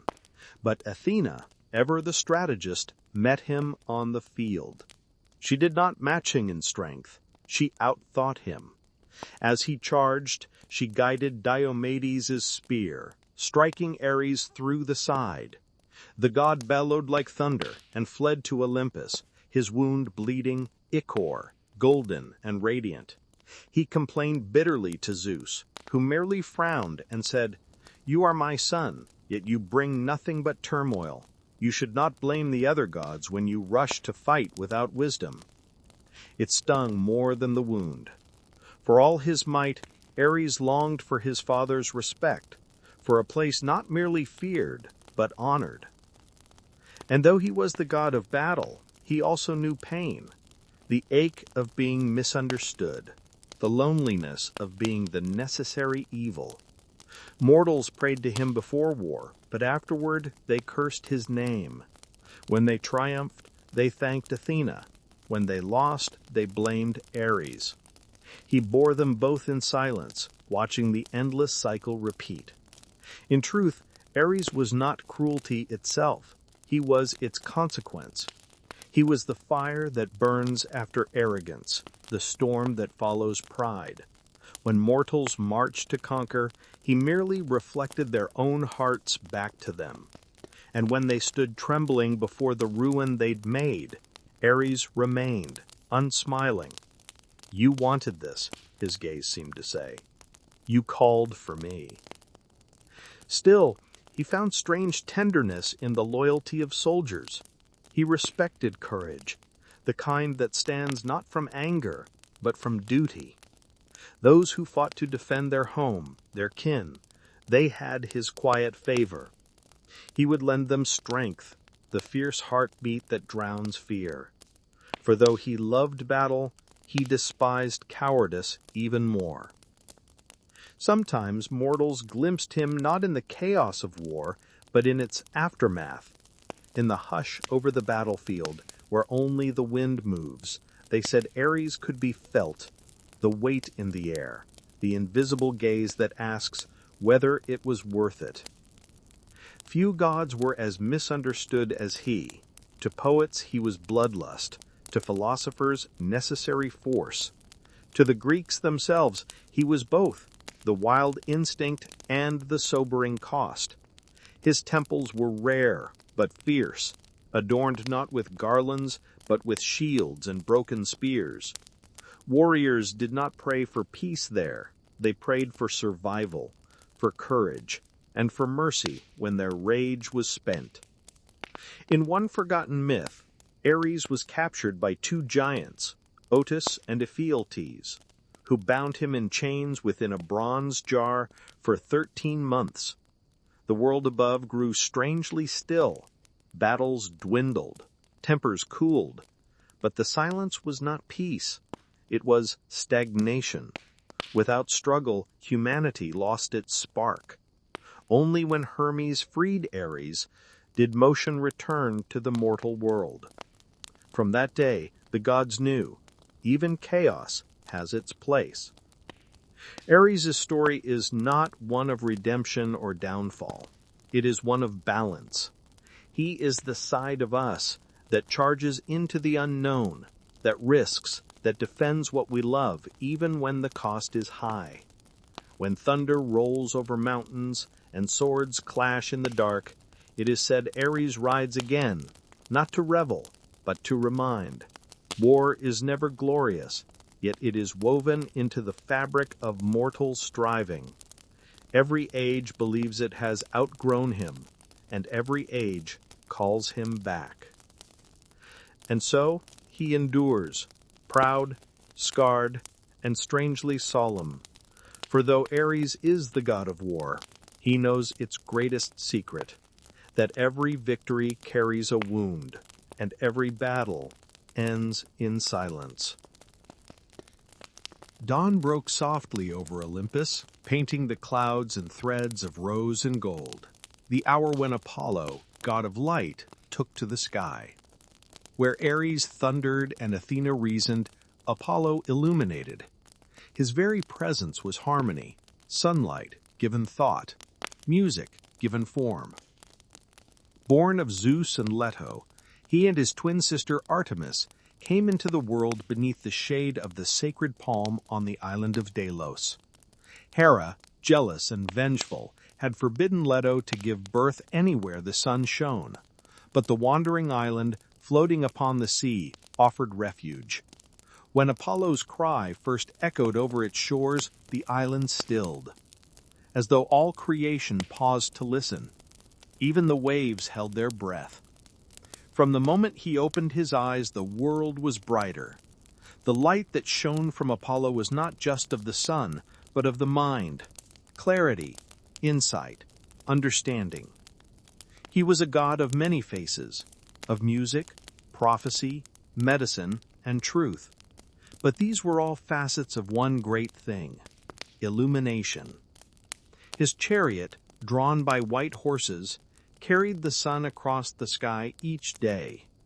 To mortals, it was the rhythm of life itself. When his golden light spilled over mountains and fields, they rose to work and sing. When it sank beyond the west, shadows reclaimed the world. And Apollo's twin, Artemis, would rise in his stead, cool and quiet as moonlight. Apollo's temple at Delphi was the heart of his wisdom. There, the oracle, known as the Pythia, sat upon a tripod above a chasm from which sweet-smelling vapors rose. In trance, her words came as riddles, fragments of truth that mortals had to interpret. Kings, generals, and philosophers traveled for weeks to ask a single question, and often left with more uncertainty than before, for Apollo's truth was not simple. He gave clarity only to those wise enough to see it. One day, a proud young mortal asked the oracle how he might defeat his enemies. The Pythia replied, "If you cross the river, a great empire will fall." Elated, he marched to war, only to learn too late that it was his own empire she meant. Thus was Apollo's teaching: truth, no matter how bright, can burn those who grasp it too quickly. Yet beyond prophecy, Apollo was also the patron of art, of music, poetry, and all that brings order to emotion. With his golden lyre, he played melodies so pure that they softened the hearts of gods and mortals alike. His music calmed storms, healed grief, and even lulled the Furies to silence. But art, too, can be prideful. Once a mortal musician named Marsyas dared to challenge Apollo, boasting that his flute could rival the god's lyre. They played before the muses themselves, and for a time Marsyas's tune thrilled even the air. But Apollo, smiling faintly, inverted his instrument and played backward, flawless still. Marsyas could not match him. In punishment for his hubris, Apollo flayed him alive, a grim reminder that even beauty, when swollen with arrogance, leads to ruin. Yet afterward the god was said to have wept, for he knew that perfection without mercy is hollow. Apollo's nature was ever balanced between light and shadow. He brought healing, yet he could send plague. When he favored mortals, his blessings were radiant. When angered, his arrows of disease fell unseen. During the Trojan War, he sided with the Trojans, guiding Paris's arrow to Achilles' heel, a single shaft that decided the fate of an age. He loved deeply, though his loves rarely ended in joy.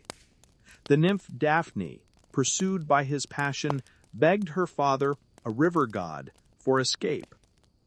Before Apollo could reach her, she transformed into a laurel tree, her arms becoming branches, her hair leaves that shimmered green in the sunlight. Stricken with grief, Apollo placed his hand upon her bark and declared, "Your leaves shall be my crown." From that day, the laurel became his sacred symbol, victory born of loss. Another love, Hyacinthus, was a youth of extraordinary beauty. They played together in the fields, casting discs that glimmered through the air. But when the west wind, jealous of their joy, twisted the disc's flight, it struck Hyacinthus down. From his blood, Apollo caused a flower to bloom, the hyacinth, marked forever with the letters of his lament. Even in sorrow, he turned pain into creation. And so mortals learned from him that beauty, like truth, often comes at a cost. Apollo was also the bringer of civilization. Where Dionysus represented wild ecstasy, Apollo stood for order and discipline. The Greeks saw in him the ideal balance of body and mind, a model of clarity, restraint, and reason. His festivals, the Pythian Games, celebrated both athletic grace and artistic mastery. To honor him was to strive for harmony between strength and intellect, emotion and logic. Yet even the god of light could fall prey to arrogance. Once a mortal named Niobe mocked Apollo's mother Leto, boasting that she had more children and thus more reason for pride. Apollo and Artemis, in fury, struck down her sons and daughters until only one remained. When Niobe turned to stone from grief, tears still streamed from her face. A warning carved into myth: never scorn the divine, nor measure love by pride. For all his power, Apollo's light was never harsh. It illuminated flaws not to punish, but to reveal. In his temples, healers learned to treat both body and soul, for Apollo's touch extended beyond the flesh. His priests whispered that true health was harmony, the balance between what burns within and what shines without. To dream of him was to dream of clarity. To follow him was to walk the narrow line between knowledge and arrogance, between inspiration and madness. At dusk, when his chariot sunk beneath the horizon and his sister's moon rose, mortals would watch the fading glow and whisper prayers of thanks for another day of light, another chance to see clearly before the dark. For that was Apollo's greatest gift, not the sun itself, but the understanding of what light reveals. When daylight bowed and Apollo's chariot sank beneath the western sea, a softer light rose, silver and serene. It was Artemis, twin sister of Apollo, who guided the moon across the darkened sky. Where her brother's brilliance illuminated truth, hers whispered mystery. She was the cool breath after the blaze, the stillness that followed song, a goddess of the hunt, the wilderness, and the quiet strength of the untamed. Artemis was born beneath the same trembling palm on Delos, yet her path diverged from her brother's golden one. As her mother Leto labored to bring Apollo into the world, Artemis was said to have helped deliver him, her tiny hands already steady and sure. From that moment, she became the protector of women in childbirth, though she herself vowed never to bear a child. For Artemis belonged to no one, not man, not God, not even destiny. Her heart beat with the rhythm of the wild. She roamed the forests, her silver bow glinting beneath moonlight, her feet silent upon the leaves.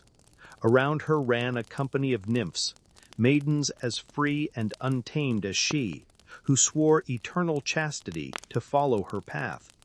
They hunted beneath starlight, their laughter echoing like wind through pine and stone, a sound both joyous and uncatchable. But Artemis was not merely a huntress. She was balance incarnate, the guardian of nature's delicate order. Every arrow she loosed, every beast she felled, was chosen with purpose.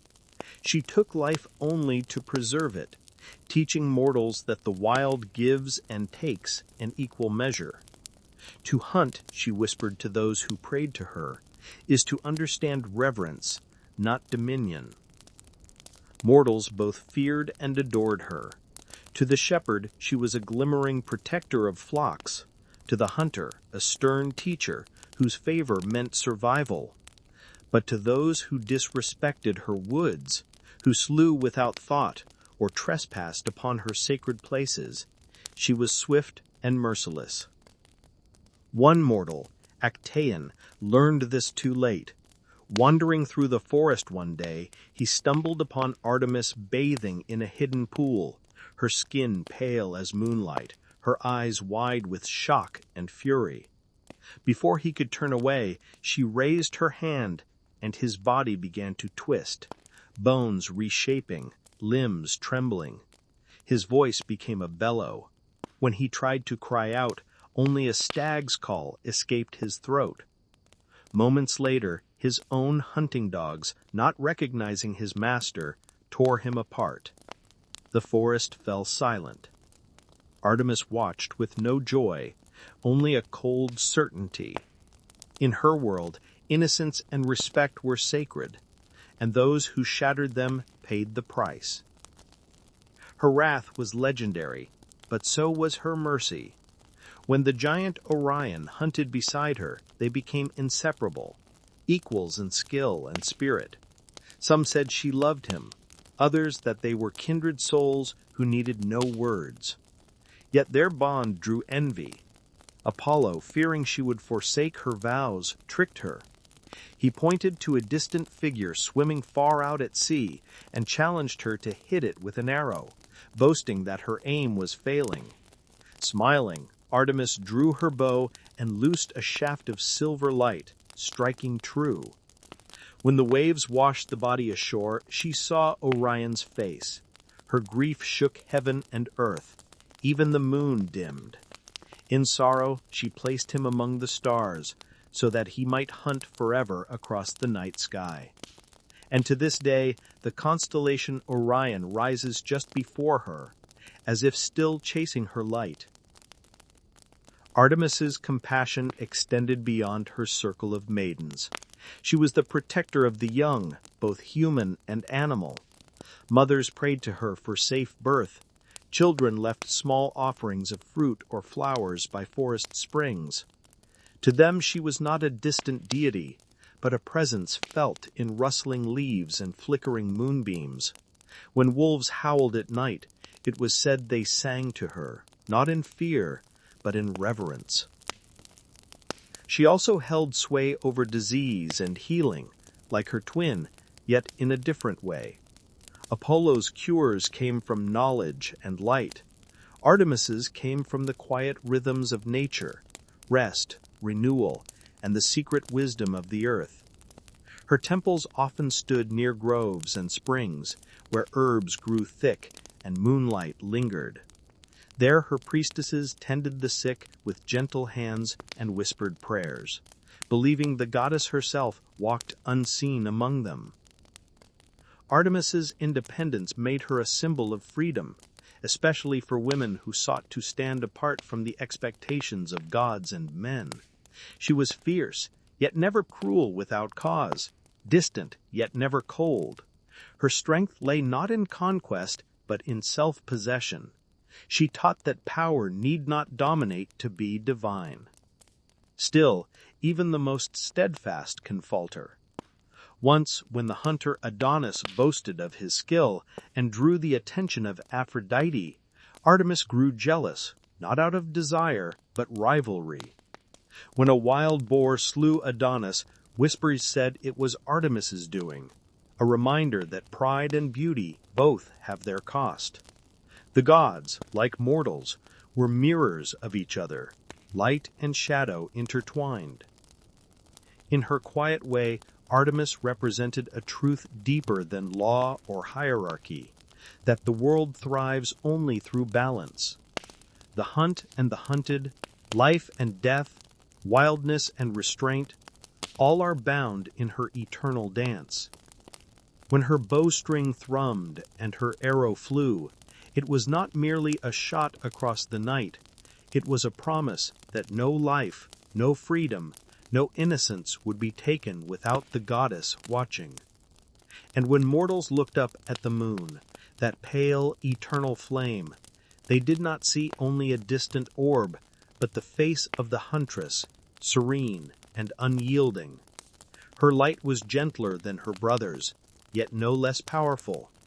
It was the light of solitude, reflection, and quiet strength, a reminder that peace is not the absence of struggle, but its graceful mastery. In the hush of midnight, when the world held its breath, one could almost hear her footsteps, soft upon the leaves, bow in hand, eyes like silver, guarding the fragile balance of all living things. When the sea is calm, it can seem eternal, endless and tender as a breath. But even the gentlest waters can birth something powerful enough to shake gods and mortals alike. From that boundless foam, where sky once clashed with sea, Aphrodite arose, the goddess of love, beauty, and all the sweet and dangerous things that move the heart. Her birth was unlike any other. When Cronus cast the severed remains of Uranus into the ocean, the waves churned with divine essence. From the white foam that bloomed across the surface, a form began to take shape. A woman radiant and serene, her eyes like dawn on water. The sea cradled her as she drifted ashore on the island of Cyprus, where the soft winds, the anemoi, lifted her hair and clothed her in shimmering light. The gods themselves paused. Even the immortal heart of Zeus, so often unmoved, stirred with awe. Here was a power older than thunder, subtler than wisdom, the power to bind, to soothe, to undo. For where strength commands and law compels, love simply invites, and none can resist it for long. Aphrodite stepped onto the sand and the world shifted. Flowers that had never existed before bloomed at her feet. The sea breeze carried laughter, though no one spoke. Every living thing seemed to sigh, as if suddenly remembering how beautiful existence could be. From that moment, she belonged to both the heavens and the earth. To the gods, she was an equal. To mortals, a dream. Painters, poets, and sculptors would forever chase her image, knowing they could only capture a fragment of what she was, the shimmer between desire and grace. Her arrival, however, did not go unnoticed by Zeus, who feared that her beauty would ignite chaos among the Olympians. He quickly sought to temper her influence by arranging a marriage, not with a dazzling hero or a mighty warrior, but with Hephaestus, the lame god of fire and forge. The irony was not lost on anyone. The most radiant of all goddesses bound to the humblest of gods, beauty wed to craftsmanship. Yet even that match could not contain her. Aphrodite's heart was not built for boundaries. Her gaze could soften even the hardest resolve. Her presence could stir passion where none was meant to grow. Among her lovers, Ares, the god of war, stood foremost. It was said that love and war are never far apart, and together they embodied that truth. When the clang of Ares's armor met the sigh of Aphrodite's laughter, the world trembled with both pleasure and peril. From their union came Eros, the mischievous god of desire, his arrows tipped with longing. and Harmonia, goddess of harmony, born of two forces forever in tension. But not all of Aphrodite's tales glimmered with joy. There was always a trace of shadow in her light. Love, after all, is not only warmth, it is obsession, jealousy, heartbreak. She inspired devotion, but also madness. Take the story of Pygmalion, a sculptor who, seeing the flaws of mortal women, swore never to love. Instead, he carved from ivory a statue of his ideal, a woman perfect in grace and form. Day by day he polished her, spoke to her, dressed her, until he forgot she was not alive. When Aphrodite saw his longing, pure, hopeless, and sincere, she took pity. One evening, when Pygmalion kissed the statue's cold lips, they softened beneath his touch. The ivory warmed, color bloomed, and she opened her eyes. Love had made the lifeless live. That was Aphrodite's true power, not destruction or command, but awakening. Yet she could be cruel too, when slighted or scorned. Hippolytus, the proud son of Theseus, refused her worship, dedicating himself to Artemis and rejecting all desire. Insulted, Aphrodite set a chain of tragedy in motion that led to his death, proving that to deny love entirely was to deny a part of life itself. In another tale, Paris, the mortal prince of Troy, found himself judge in a divine contest of beauty. Hera offered him power, Athena promised wisdom, but Aphrodite, smiling softly, offered him the love of the most beautiful woman on earth. Paris chose her, and the world would burn for it. For that woman was Helen of Sparta, whose abduction became the spark for the Trojan War. Thus, with one promise of love, Aphrodite set kingdoms ablaze, a reminder that beauty's gifts often carry a cost. But even in the ashes of Troy, her influence endured, for she was not merely the goddess of romance, she was the essence of connection itself, between hearts, between parents and children, between humankind and the divine. Her temple stood in cities and by the sea, adorned with flowers, mirrors, and doves. In Corinth, their worshippers brought offerings of perfume and fine cloth. In Cyprus, they cast garlands into the waves. To honor Aphrodite was to honor the pulse of life, the yearning that moves us towards each other despite fear or reason. She also had a gentler aspect, Aphrodite Urania, the celestial form, who governed spiritual love, harmony, and understanding. Philosophers like Plato spoke of her as the muse of the soul's ascent, from the love of beauty itself to the love of truth. It was said that every act of kindness, every moment of awe, carried a spark of her divine touch. And yet she was never far from the mortal heart. In every sigh, every glance, every song sung to the stars, Aphrodite lingered. She was in the trembling of hands that reached out, in the ache of distance, in the joy of reunion. When she walked the earth, mortals often mistook her for one of their own, for she could appear as a peasant girl or a noble queen, depending on what the heart desired to see. To some, she was a test, a mirror reflecting one's own capacity for love. To others, a blessing, gentle and rare. Even the sea remembered her. Sailors swore that when waves turned rose gold at dusk, it was her veil brushing the water. And when storms calmed suddenly, that she had whispered to the winds, reminding them that the world, for all its fury, was meant to be cherished. Aphrodite's story, like love itself, has no ending, only ripples that travel through time. Every romance, every poem, every heartbeat that quickens at the sight of another, all are fragments of that first foam-born goddess rising from the sea. For as long as hearts remember beauty, Aphrodite never fades.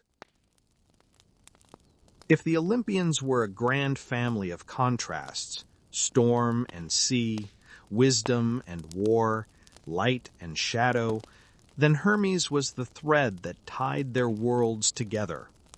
Quick of mind and quicker of foot, he was the messenger of the gods, the guide of souls, and the most charming trickster ever to walk, or rather glide, across heaven and earth. He was born at dawn in a cave on Mount Saline to Maia, a quiet nymph who preferred solitude, and Zeus, whose fondness for secret liaisons was as legendary as his thunderbolts. Even as an infant, Hermes proved that stillness was not his nature. The moment Maia turned her gaze away, the newborn god slipped from his cradle and began to explore the world. Before the sun even reached its peak, he had already accomplished 3 things most mortals would spend lifetimes attempting: stolen, invented, and lied, all with such grace that even truth itself might have blushed. His first act of mischief was against his half-brother Apollo. Hermes, wandering across the meadows, came upon a herd of the sun god's sacred cattle. With a grin that would have made the fates nervous, he decided to borrow them permanently. But Hermes was clever. He walked the cows backward so that their hoofprints pointed in the wrong direction, and for himself he crafted sandals of woven reeds to hide his own tracks. Then, after feasting on 2 of the cattle, he hid the rest in a secret cave, returning to his cradle and pretending to sleep. When Apollo discovered the theft, the god of light was furious. His music turned to thunder. He stormed to Maia's cave, demanding justice. But when he found the supposed thief, a swaddled baby sucking on his thumb, even he hesitated. Hermes blinked innocently, cooed, and claimed he'd been asleep all day. "How could I, a mere infant, steal your cows?" he said, his voice already silver-tongued. Zeus, summoned to settle the dispute, found himself struggling not to laugh. Even the king of gods admired the audacity. Eventually, Hermes confessed, with a sly smile, and to appease Apollo, he offered a gift, a lyre he had fashioned from a tortoise shell, stretched with strings of sheep gut. When Apollo plucked it, the sound was so enchanting that his anger dissolved like morning mist. In return, Apollo gave Hermes the caduceus, a winged staff entwined with 2 serpents, the symbol of peace and negotiation. And so began one of Olympus's most unexpected friendships, light and wit, art and cunning, walking side by side. Hermes grew shiftily into his roles. As the herald of the gods, he carried Zeus's messages across worlds. No boundary stopped him, not mountain, not ocean, not even death. He could glide through mortal streets as easily as divine halls, unseen, but ever present. Mortals often swore they felt a gentle breeze brush their ear just before a sudden thought or inspiration struck. That was Hermes, whispering possibilities. He became patron of travelers and merchants, thieves and storytellers, orators and dreamers, anyone who relied on words, movement, or quick thinking. To travelers he was a protector, marking safe roads and crossings. To traders he was luck incarnate, the sparkle of opportunity in every deal. And to thieves he was both patron and judge, blessing cleverness, not cruelty. Yet Hermes wasn't only about mischief. He was also Hermes Psychopompos, the guide of souls. When mortals died, it was he who led them gently from the world of the living to the shadowed realm of Hades. Unlike other gods of death, Hermes did not frighten or command. He simply took a hand, invisible but warm, and walked beside them through silence and memory until the gates of the underworld appeared. In his presence, even fear found peace. He moved easily among gods and mortals, heaven and hell, a bridge between worlds. Few others could claim such freedom. In him, the divine and human met, not as opposites, but as reflections. He was curiosity personified, always moving, always learning. It was said that he invented the alphabet, numbers, and even weights and measures, giving mortals the tools to trade, record, and reason. And perhaps his greatest invention of all, the art of language itself. Persuasion, storytelling, the rhythm of speech that could move hearts or deceive kings. In a way, Hermes was the first orator, the first diplomat, and the first comedian all at once. Indeed, his humor often lightened Olympus's otherwise heavy grandeur. Once, when Hera scolded Zeus for yet another escapade, Hermes reportedly remarked, "If Father ever stopped chasing mortals, mortals might stop believing in us." Even Hera, stern as she was, had to stifle a laugh, though she still gave him a look that could turn ambrosia sour. But beneath the wit lay wisdom. Hermes understood something few gods grasped, that rules and order are only half the story. The universe also needs motion, adaptation, and play. Without flexibility, even Olympus would stagnate. That's why Zeus trusted him with delicate tasks, messages between rival gods, peace talks among mortals, even retrieving the souls of heroes. When Perseus was sent to slay Medusa, it was Hermes who guided him, gifting him a shining sword and winged sandals. When Odysseus faced the witch Circe, it was Hermes who brought him the herb moly, protecting him from her spells. He was not merely a messenger, but a mentor, weaving cleverness and compassion together like golden thread.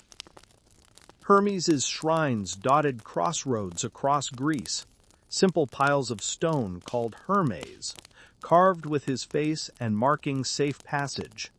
Travelers would place pebbles upon them for luck, muttering small prayers. Some believed that, if they listened closely, they could hear him chuckle on the wind. Despite his divine duties, Hermes loved mingling among mortals. He could appear as a farmer, a sailor, or a laughing youth, his eyes always twinkling with secrets. Mortals never quite knew whether he came to help or to test them, and perhaps that was the point. His lessons came wrapped in riddles, his truths hidden in jokes.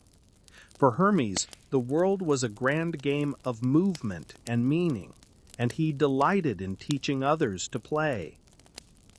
Even now, his presence lingers in the in-between spaces, in the fleeting inspiration that sparks an idea, in the traveler who finds their way after being lost, in the dream where the dead come gently to speak.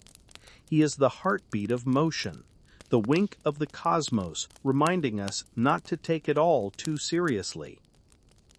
And when the moonlight falls on an empty crossroads, or a sudden breeze brushes your cheek just as you make a difficult choice, that might be Hermes, still wandering, still laughing, still guiding the uncertain through the endless pathways of fate. Amidst all the thunder, laughter, and quarrels of Olympus, where gods argued over pride and mortals prayed for favor, one presence remained constant, calm, and steady. Hestia, the goddess of the hearth. She did not command storms or love affairs, nor weave wars or prophecies. Her dominion was simpler, and perhaps for that reason the most profound. She was the flame that never flickered, the warmth that kept both gods and mortals from turning cold. In the grand hall of Olympus, where nectar flowed and divine music lingered in the air, Hestia tended the sacred fire. It burned at the heart of all things, not only in the golden hearth of the gods, but in every home across Greece. Each time a mortal kindled their cooking flame, each time a family gathered to share bread or stories, they invoked her name. Hestia was the firstborn child of Cronus and Rhea, and, ironically, the first swallowed by her father. Yet when Zeus freed his siblings, she emerged also as the last reborn, a circle complete. Perhaps that is why her nature became one of patience and continuity. She understood beginnings and endings as one and the same. Unlike her siblings, Zeus, Poseidon, Hades, Hera, Demeter, Hestia did not seek a throne or a kingdom. When Zeus divided realms among them, she asked for none. She said softly, "Let me dwell in every home and every temple, for where there is warmth, there is peace." Zeus agreed, granting her the honor of being worshipped in all cities before any other god. And so, at the start of every feast or sacrifice, the first offering went to her, the quiet flame that sanctified all that followed. If Olympus was a family, and at times a dysfunctional one, then Hestia was its still center. She soothed arguments before they became storms, listened without judgment, and spoke rarely but wisely. When Ares and Athena quarreled over war, when Hera fretted over Zeus's faithlessness, when Dionysus's laughter grew too wild, Hestia remained by the fire, steady as breath. Even the most volatile god, stepping near her hearth, would find their voice lowering, their fury cooling. She was the goddess of home in its truest sense, not the walls, but the feeling of belonging. For mortals, Hestia's domain extended far beyond the hearthstones. She watched over the small, ordinary moments that gave life its rhythm, the kneading of dough, the mending of clothes, the telling of stories by firelight. She was in the scent of bread baking, the glow that softened faces after sunset, the gentle hush that follows laughter. In a world of restless gods, her simplicity was radical. Hestia sought no temples of gold, no sweeping myths of conquest. Her worship required only a fire kept burning, a family gathered, and a prayer whispered softly into the smoke. For that reason, some said she was the least seen of the gods, but also the most present. When Poseidon and Apollo once both sought her hand in marriage, she politely refused them. Instead, she swore an oath of eternal virginity, dedicating herself wholly to peace and stability. She told them with a small smile, "There are enough storms and songs in this world. Let someone remain still." Zeus, moved by her devotion, granted her the highest honor. She would remain forever in Olympus's center, untouchable, eternal, the flame that bound gods and mortals alike. Even Hermes, restless and curious, often lingered by her side, finding in her silence a different kind of wisdom. He would chatter of his journeys, of mortals' follies and divine pranks, while she listened, nodding, smiling faintly. She once told him, "You travel between worlds, but every traveler needs a place to return to. That is what I am." And indeed she was home, not as a place, but as a feeling that waits for you, unchanging, when all else is uncertain. Her symbol was the flame, pure and undying. In every city-state, from Athens to Delphi, there stood a public hearth, the Prytaneon, where her sacred fire burned continuously. From that central flame, new fires were lit for homes and colonies, carrying her presence wherever civilization spread. When Greek settlers founded a new city, they took embers from Hestia's hearth to light the first fire in their new land, a quiet assurance that Olympus still watched over them. She was also invoked in times of conflict, not as a warrior, but as a peacemaker.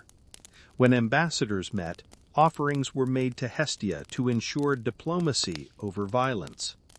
Even in myth, she avoided strife, choosing withdrawal over spectacle. When Dionysus was later elevated to Olympus, One story says Hestia willingly gave up her throne to him, preferring the warmth of the hearth to the noise of courtly debate. It was not defeat, but grace, a reminder that yielding can sometimes preserve more harmony than power ever could. Mortals loved her for this humility. While Zeus demanded reverence, Poseidon fear, and Aphrodite longing, Hestia inspired comfort. No matter how grand or poor one's home, the hearth was sacred, a place of equality. Around it, differences melted. Guests were treated as kin, for to dishonor hospitality was to dishonor Hestia herself. And so her spirit became intertwined with the moral fabric of Greece. Xenia, the sacred law of hospitality. To offer warmth and bread to a stranger was not charity, it was divine duty. The traveler's heart rested easy under her gaze, the fire between them a silent oath of safety. Even now her legacy lingers in the soft rituals of daily life. The lighting of candles before a meal, the gathering of family at dusk, the hush before sleep, all echo Hestia's presence. She is in every moment of calm that holds the world together while no one's watching. In a pantheon of thunder and spectacle, she is the whisper that says, "Be still."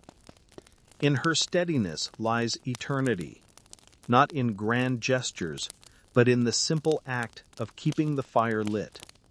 For when all the tales of war and love have faded, when the temples crumble and songs are forgotten, what remains is the hearth, a small, steadfast light carrying warmth into the endless night. And if one listens closely to the crackle of a quiet fire, perhaps there's a voice beneath the sound, soft, patient, eternal, murmuring, "Welcome home." Among the rolling fields and golden plains of the mortal world, there was one goddess whose touch could coax life from barren soil, whose breath turned seed to stalk and blossom. Demeter, the mother of the earth's bounty. To mortals, she was not just a goddess, she was the difference between hunger and plenty, between famine and feast. Her footsteps left trails of green behind them. Her laughter ripened the orchards, and her tears, though rare, could turn the world to winter. Demeter was a Titaness by birth, daughter of Cronus and Rhea, sister to Zeus, Poseidon, and Hades. But unlike her siblings who ruled the heavens, the seas, and the underworld, Demeter chose the fertile middle realm, the land of humans, as her sacred domain.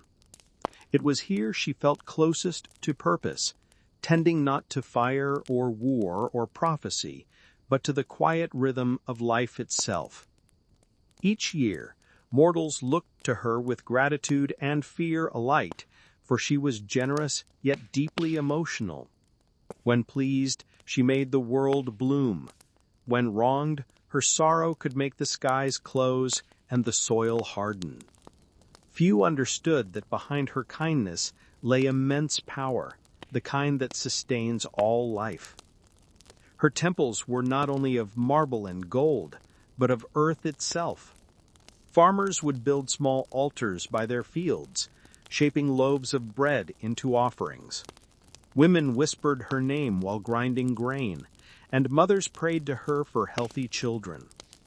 To all who depended on harvests, and that meant everyone, Demeter was not distant or abstract, she was family. But her heart's greatest joy, and deepest pain, was her daughter, Persephone. Born of Demeter's union with Zeus, Persephone embodied spring itself, bright, curious, full of laughter. Together, mother and daughter roamed the meadows, sowing flowers and coaxing wheat to life. The world basked in their happiness. Every hill seemed to bloom in their wake. Yet joy in mythology often lives beside tragedy. One day, as Persephone wandered near a field of narcissus, a bloom unlike any other, the earth split open. From the darkness rose Hades, lord of the underworld, riding his chariot of shadow and gold. In a moment that would echo through eternity, he swept Persephone away into his realm. The meadow fell silent. The flowers wilted. When Demeter turned to find her daughter gone, a stillness took her that even Zeus feared. She searched the world ceaselessly, across mountains, through rivers, beneath the sea. For 9 days and nights she neither ate nor rested. She held torches aloft in both hands, their flames unwavering even in the wind. Her grief began to ripple outward. Crops failed, leaves withered, and famine crept across the mortal world. At last, she learned the truth, that it was Zeus himself who had permitted the abduction. Her sorrow turned to wrath. She withdrew her gifts from the earth, letting the soil sleep in barren protest. If my daughter is lost, then no seed shall grow. No field shall feed the gods with sacrifice. Let the world feel a mother's grief. Mortals starved. Animals perished. Even Olympus grew uneasy. Without offerings, the gods weakened. The balance of the world trembled. Finally, Zeus relented and sent Hermes down to the underworld to negotiate. In the shadowed halls, Persephone had grown pale and quiet beside Hades's obsidian throne. She had not forgotten the sunlight, nor her mother's voice. Yet she had eaten 6 seeds of the pomegranate that Hades offered her, a simple act that bound her to his realm forever, for whoever tastes the food of the dead must return. Still, Zeus decreed a compromise. Persephone would spend part of the year above with Demeter and part below as queen of the underworld. And so began the cycle of the seasons. When mother and daughter were reunited, the world flourished, spring and summer. When they parted, the earth mourned, autumn and winter. Demeter's tears became rain. Her joy became growth. Her grief became frost. In her emotions, the rhythm of the world found form. To mortals, this story was more than myth. It explained the turning of the year, the pulse of life and death woven into all things. Even now, when the air cools and leaves fall, one might imagine Demeter watching the horizon, waiting for her child's return. And when the first flowers push through thawing soil, it is said she smiles again. Demeter's tenderness made her beloved, but it also revealed the quiet strength of motherhood itself. She was not a warrior, yet she had brought gods to their knees through the power of love. Her rage was not born of pride, but of loss, and from it an entire planet learned to bloom and rest in cycles of renewal. Among mortals, her mysteries endured for centuries. In Eleusis, near Athens, great secret rituals were held in her honor, the Eleusinian mysteries, promising initiates spiritual rebirth and a blessed afterlife. Participants were sworn to silence, but ancient poets whispered that the rites taught humans to see death not as an end, but as transformation, just as seeds die before they rise anew. For Demeter, even grief carried purpose. Her story reminded humanity that love and loss are not opposites, but parts of the same eternal motion. Without winter, there can be no spring. Without descent, no rebirth. Without separation, no reunion. Sometimes, when the sun lowers over golden fields and the world glows with that last warm light, one might imagine her walking there, a tall woman in a green cloak, her hair like ripened wheat, her gaze tender but strong. She bends to touch a stalk, whispers something only the earth understands, and the crops sway and answer. She knows, perhaps better than any god, that life endures through care, patience, and the courage to let go. So, as mortals gather harvests and share bread, As laughter fills the air and fires crackle against the cool evening, Demeter's spirit is present. In every meal that nourishes, every seed planted in hope, every tear shed in remembrance, she lives on. And perhaps when we look at the changing seasons, feeling the ache of things lost and the joy of things renewed, we are, in a small way, echoing her eternal truth that the heart, like the earth, must break open to grow. In the hush beneath the earth, where shadows breathe softly and rivers run black, sits a queen who is both life and death, both seed and silence. She is Persephone, daughter of Demeter, the maiden of spring who became the queen of the dead. Her story bridges two worlds that mortals can only glimpse, the blooming meadow and the eternal dusk below. Once she had been known only as Kore, the maiden, laughter spilling like sunlight, hair crowned with flowers. The world adored her because her joy made everything grow. But joy alone cannot hold the balance of creation, and her destiny, like every seed, was to descend before she could truly rise. When Hades carried her away to the underworld, the earth above went still. Yet beneath the surface, something else awakened. The darkness was not cruel. It was solemn, vast, and waiting. And in that strange quiet, Persephone began to change. At first she resisted. She longed for her mother's embrace, for the warmth of daylight. The underworld was too still, its air heavy with silence, its halls echoing with unspoken memories. Hades, patient and distant, ruled beside her, but never forced affection. He understood something few did, that love cannot be demanded, only grown, like roots pushing through stone. And so he gave her space. He showed her the vastness of his realm, the fields of asphodel, where ordinary souls wandered in soft forgetfulness, the Elysian plains, where heroes danced in eternal dawn, and the Tartarus, deep and shrouded, where the worst of the dead endured justice. Persephone listened, observed, and in time began to speak. She saw that the underworld was not merely an end, it was order, memory, and peace. Every soul that entered found its rightful place. Death, she realized, was not cruelty, but necessity. Without it, the living would have no seasons, no renewal. And so the Maiden of Spring began to understand the hidden rhythm of the world. When Hermes arrived to bring her back to her mother, she felt two worlds pulling at her heart. The pomegranate seeds she had eaten, just 6, bound her to the underworld. Some say she ate them by accident.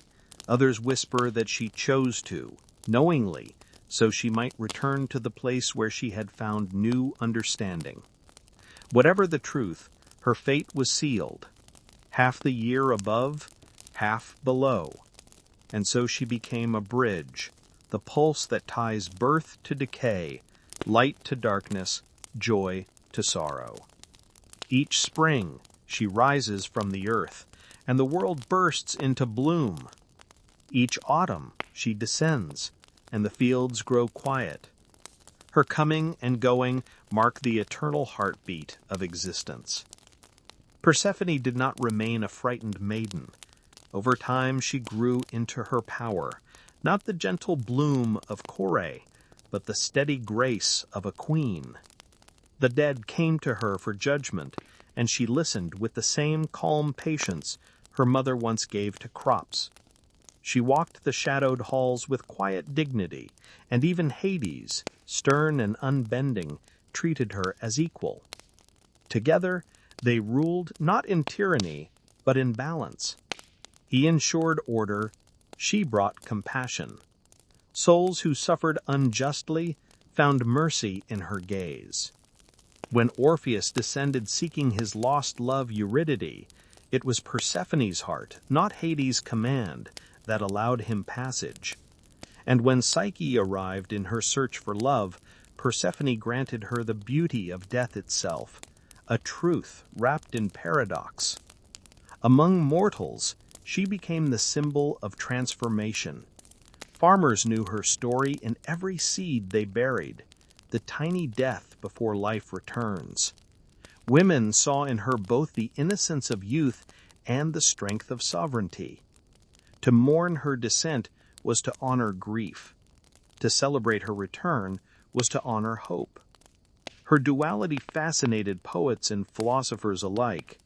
The Orphic hymns called her the holy key-bearer, she who unlocks both life and death. To the initiates of Demeter's mysteries, Persephone was the promise that what dies will rise again, that loss is not the end, but a passage. Her image changed over the centuries. Early myths painted her as a victim, later ones as a goddess of choice. In truth, she is both. She reminds us that even what begins in sorrow can evolve into sovereignty. The girl taken against her will became the queen who commands even the dead to obey. In art, she is often shown holding both a torch and a pomegranate, symbols of her two worlds, light and fruit, knowledge and fate. Some depictions show her hand clasped with Hades, not in submission, but in partnership. Theirs is not the passionate chaos of Aphrodite, nor the jealous fire of Hera, but something quieter, a companionship born of mutual understanding. And still, every year, when she rises from the underworld, Demeter rushes to meet her. The earth bursts with color, rivers swell, and birds sing her name. Mortals may not see her face, but they feel her return in every petal and every green shoot breaking through frost. Her laughter becomes spring's first breeze. But her heart is never only in one realm. Even as she walks among the flowers, part of her still listens to the murmurs below, the rustle of shades, the eternal hush of souls waiting in her care. She belongs to both worlds, and through her, they are joined. There's something deeply human in her story, that growth often comes from descent, that wisdom comes from loss. Persephone teaches that to live fully, one must embrace both the sunlight and the shadow it casts. Sometimes, on the edge of winter, when the last snow begins to melt, and the air smells faintly of soil and thawing life, it feels as though she's just arrived again, her steps unseen but felt everywhere. And when the leaves fall and fields lie bare, it is not an ending, only her gentle departure, promising to return. For as long as seeds sleep in the dark before they bloom, Persephone's story will be told. The tale of a goddess who found her crown in the depths and whose heart forever binds the living and the dead in one unbroken circle. Where the vineyards climb sunlit hills and music spills from open courtyards, there moves a god with laughter in his voice and wildness in his eyes. His name is Dionysus, and he is both joy and madness, a divine contradiction wrapped in ivy and wine. To mortals, he was the giver of ecstasy, a freedom from the rigid rules of gods and kings alike. But beneath the dance and the revelry lies something deeper, a reminder that joy, when denied or overindulged, can turn into chaos. Dionysus's story begins strangely, with deceit, fire, and rebirth. His father was Zeus, king of the gods, and his mother was Semele, a mortal princess of Thebes. When Hera discovered Zeus's infidelity, she devised one of her crueler revenges. Disguised as an old woman, she whispered doubts into Semele's ear. If Zeus was truly divine, why not ask to see him in his full godly form? Blinded by love and curiosity, she did. Zeus, bound by oath, revealed himself, his true, blazing nature. The sight of him consumed her instantly, a mortal unable to withstand the radiance of divinity. But within her womb their unborn child still stirred. In a desperate act, Zeus snatched the infant from the fire and sewed him into his own thigh until he could be born. And so Dionysus was the twice-born god, a child of both death and endurance, both mortal and immortal. From the beginning, he straddled boundaries that no other god dared cross. When he grew, Hera's wrath still hunted him. To hide him from her vengeance, Zeus entrusted the baby to nymphs in the mountains of Nysa. There, among ivy and wild animals, Dionysus learned freedom. He grew up not among the polished marble of Olympus, but in forests and caves, where laughter echoed and nature answered back. It was in those wild places that he discovered the secret of the vine, a plant that held both sweetness and danger. He learned how to press grapes into liquid sunlight, how to turn sorrow into song, restraint into release. Wine became his gift to humankind, a symbol of joy that blurs fear and loosens the weight of living. But it was also his warning that ecstasy untethered can tip into frenzy. Dionysus's followers, the Maenads and Satyrs, embodied that delicate balance. They danced beneath the moon in ecstatic ritual, their cries echoing through valleys. In one hand, they held the thysers, a staff crowned with ivy and pine cones. In the other, they held liberation from all boundaries, gender, class, fear, even sanity. For one night, they became something beyond mortal, tasting a joy that bordered on the divine. But those who mocked or denied Dionysus often paid dearly. When King Pentheus of Thebes tried to forbid his worship, the god appeared before him, disguised, charming, persuasive. He lured the rigid king to spy on the wild rites, dressing him in women's clothes. When Pentheus climbed a tree to watch, madness took hold of the Maenads below. They tore him apart, believing him a lion. Dionysus did not punish out of cruelty. His lesson was simpler and older. Repress joy, and it will break free in terrible ways.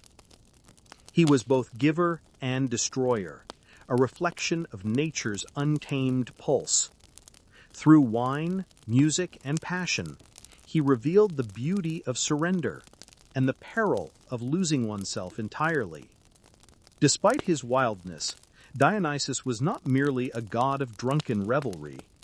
He carried deep compassion for the suffering and the outcast. He walked among mortals disguised as a wanderer, comforting those shunned by society, the poor, the lonely, the mad. To them he offered not escape, but a sacred kind of release, a reminder that even sorrow can be transformed into song. There was, too, a gentleness behind his mirth. When he journeyed to the Underworld to rescue his mortal mother Semele, he did so not with weapons or threats, but with charm and patience. Hades, moved by his plea, allowed her to return to Olympus as a goddess, renamed Thyone. Few gods ever dared such an act, to bridge life and death out of love. Yet for Dionysus, boundaries were meant to be crossed, not feared. He was also the god of theater, that mirror where mortals acted out divine truths. The ancient Greeks built amphitheaters to honor him, where masks transformed actors into kings and fools, heroes and monsters. In every performance, Dionysus lived again, the god of transformation, of stepping outside oneself to glimpse the essence beneath. Perhaps that was his truest gift, the chance, even briefly, to forget oneself, to dissolve into music, laughter, or tears, and return renewed. His dual nature made him hard to define. To some, he was joy unbound, a symbol of life's sweetness. To others, He was the madness that follows when reason breaks. He could bless and curse with the same touch. His festivals, the Dionysia, were both celebration and catharsis, inviting mortals to confront the chaos within and find harmony through it. In art, Dionysus was often depicted as youthful, almost androgynous, crowned with ivy and holding a cup that never emptied. Sometimes he was surrounded by panthers or tigers, symbols of instinct and feral beauty. Yet behind the revelry, there is always that look in his eyes, knowing, distant, as if he alone remembered that joy and sorrow are twin vines twisting around the same root. He taught that to live is to balance those forces, to dance near the edge but not fall, to drink deeply of life but not drown. His laughter carried wisdom as much as mirth, for even gods, perhaps, feared the silence that follows when the song ends. And so, each time mortals raise a glass in celebration, each time they gather to sing, to laugh, to cry freely, Dionysus's spirit stirs. He lives in every moment when control yields to feeling, when masks slip away, when people remember that being alive is, itself, a wild and sacred thing. He is the vine and the flame, the frenzy and the peace that follows. He is the rhythm of the heartbeat, the trembling before the dance, the laughter that trembles between tears. And when the night deepens and the revelry fades, his whisper lingers. Rejoice, for life is brief, but it burns brightly enough to be divine. The marble temples have long since fallen. Their columns lie scattered across the dust of centuries, worn by wind and rain. The fires on Olympus have gone quiet, the hymns faded to whispers. Yet somehow the gods have never truly gone. They linger, not in thunder or in flame, but in the stories we still tell, in the words we still speak, and in the dreams we still chase. The ancient Greeks once believed the divine walked among them, in the crash of waves, in the whisper of wind through olive trees, in the flicker of firelight. To them, every force of nature, every stirring of the heart bore a god's name.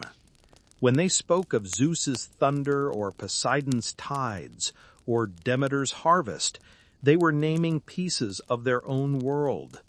And though centuries have passed, those names endure, carried quietly through language, art, and imagination. The legacy of the Greek gods is not one of faith alone, but of understanding. They gave shape to what it means to be human, in all our contradictions. Zeus taught the weight of power and the peril of pride. Hera the ache of jealousy and the dignity of loyalty. Poseidon embodied the depths of emotion, unpredictable and fierce. Hades revealed that even in darkness there can be order, purpose, and peace. Athena showed the beauty of wisdom and reason, proving that strength and thought are not enemies, but partners. Hephaestus turned pain into art, showing that imperfection can forge brilliance. Eris reflected our rage, but also the courage that rises in its mist. Apollo and Artemis, light and shadow, twin halves of clarity and mystery, taught that harmony comes from balance. Aphrodite revealed love's power to both heal and unravel. Hermes showed that wit and adaptability can bridge even the widest chasms. Hestia reminded the world that quiet devotion sustains where grandeur fades. Demeter and Persephone gave meaning to loss and renewal, the comfort that even death can lead to life. And Dionysus, with his laughter and tears intertwined, left us the lesson that joy, though fragile, is what makes life worth living. Together, they formed more than a pantheon. They became a mirror, one that reflects every human heart across time. Though the ancient altars are silent, their echoes fill our languages. The words chaos, panic, music, muse, titanic, erotic, hypnotic, all draw from those old divine stories. Each syllable carries a spark of their myths, hidden in our daily speech. The sky, the sea, the harvest, the hearth, all are still sacred, even if we no longer call them by their godly names. In art, they live endlessly. Painters still capture the curve of Aphrodite rising from the foam. Sculptors still carve Athena's poise and Apollo's calm. Writers and filmmakers continue to draw from their tales love, betrayal, transformation, and hope, because those stories are not ancient at all. They are timeless. Every generation finds the gods anew. Sometimes they return in disguise, as heroes in novels, as constellations in science fiction, as metaphors for psychology and philosophy. We study Zeus as symbol, Athena as archetype, Dionysus as the restless spirit of art. Even in classrooms and coffee shops, their names spark conversation, debate, wonder. And still, they whisper from the natural world. When thunder rolls, a flicker of Zeus's temper seems to hum through it. When waves crash against stone, Poseidon stirs. When the fields turn golden, Demeter smiles. When the moon hangs full and bright, Artemis walks the sky. The myths endure because they were never just stories of gods. They were stories of us, our fears, our desires, our mistakes and triumphs. They remind us that divinity was never distant. It was always within reach. The Greeks built Olympus high, but they also placed it in the human heart, where longing, wisdom, rage, and love coexist in fragile balance. Even now, millennia later, we still climb that mountain, not with sandals or sacrifice, but with imagination. We reach for meaning in the same way they did, searching for patterns in chaos, for light in darkness. In that search, the gods live on. And though we no longer light fires at their temples, we light them elsewhere, in stories, in art, in quiet moments of awe. When a child looks up at the stars and wonders who might be watching, when a poet writes of love so deep it feels divine, when someone feels the wild pull of the sea or the peace of the home's warm hearth, those are offerings too. The Greeks believed that to forget the gods was to forget the wonder of the world. And perhaps that's why they endure. As long as we marvel at the sunrise, grieve at loss, laugh at fate, or dream of immortality, we are still, in some way, speaking their names. So though Olympus may stand empty, its echoes fill in every heartbeat of civilization. In every theater performance, every philosophy debated, every act of courage or creation, the divine hum of those ancient stories still sings.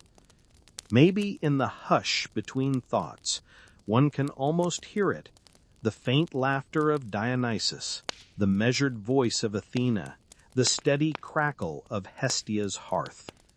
The gods are quiet now, but not gone. They are the language of our soul, eternal, evolving, alive.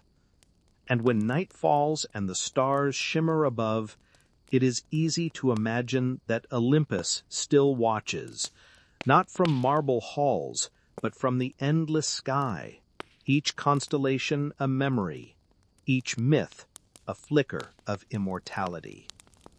So rest now, knowing that though the temples crumble, the stories remained, and through them the gods endure. They live in every act of wonder, in every spark of creation, in every heartbeat that dares to dream.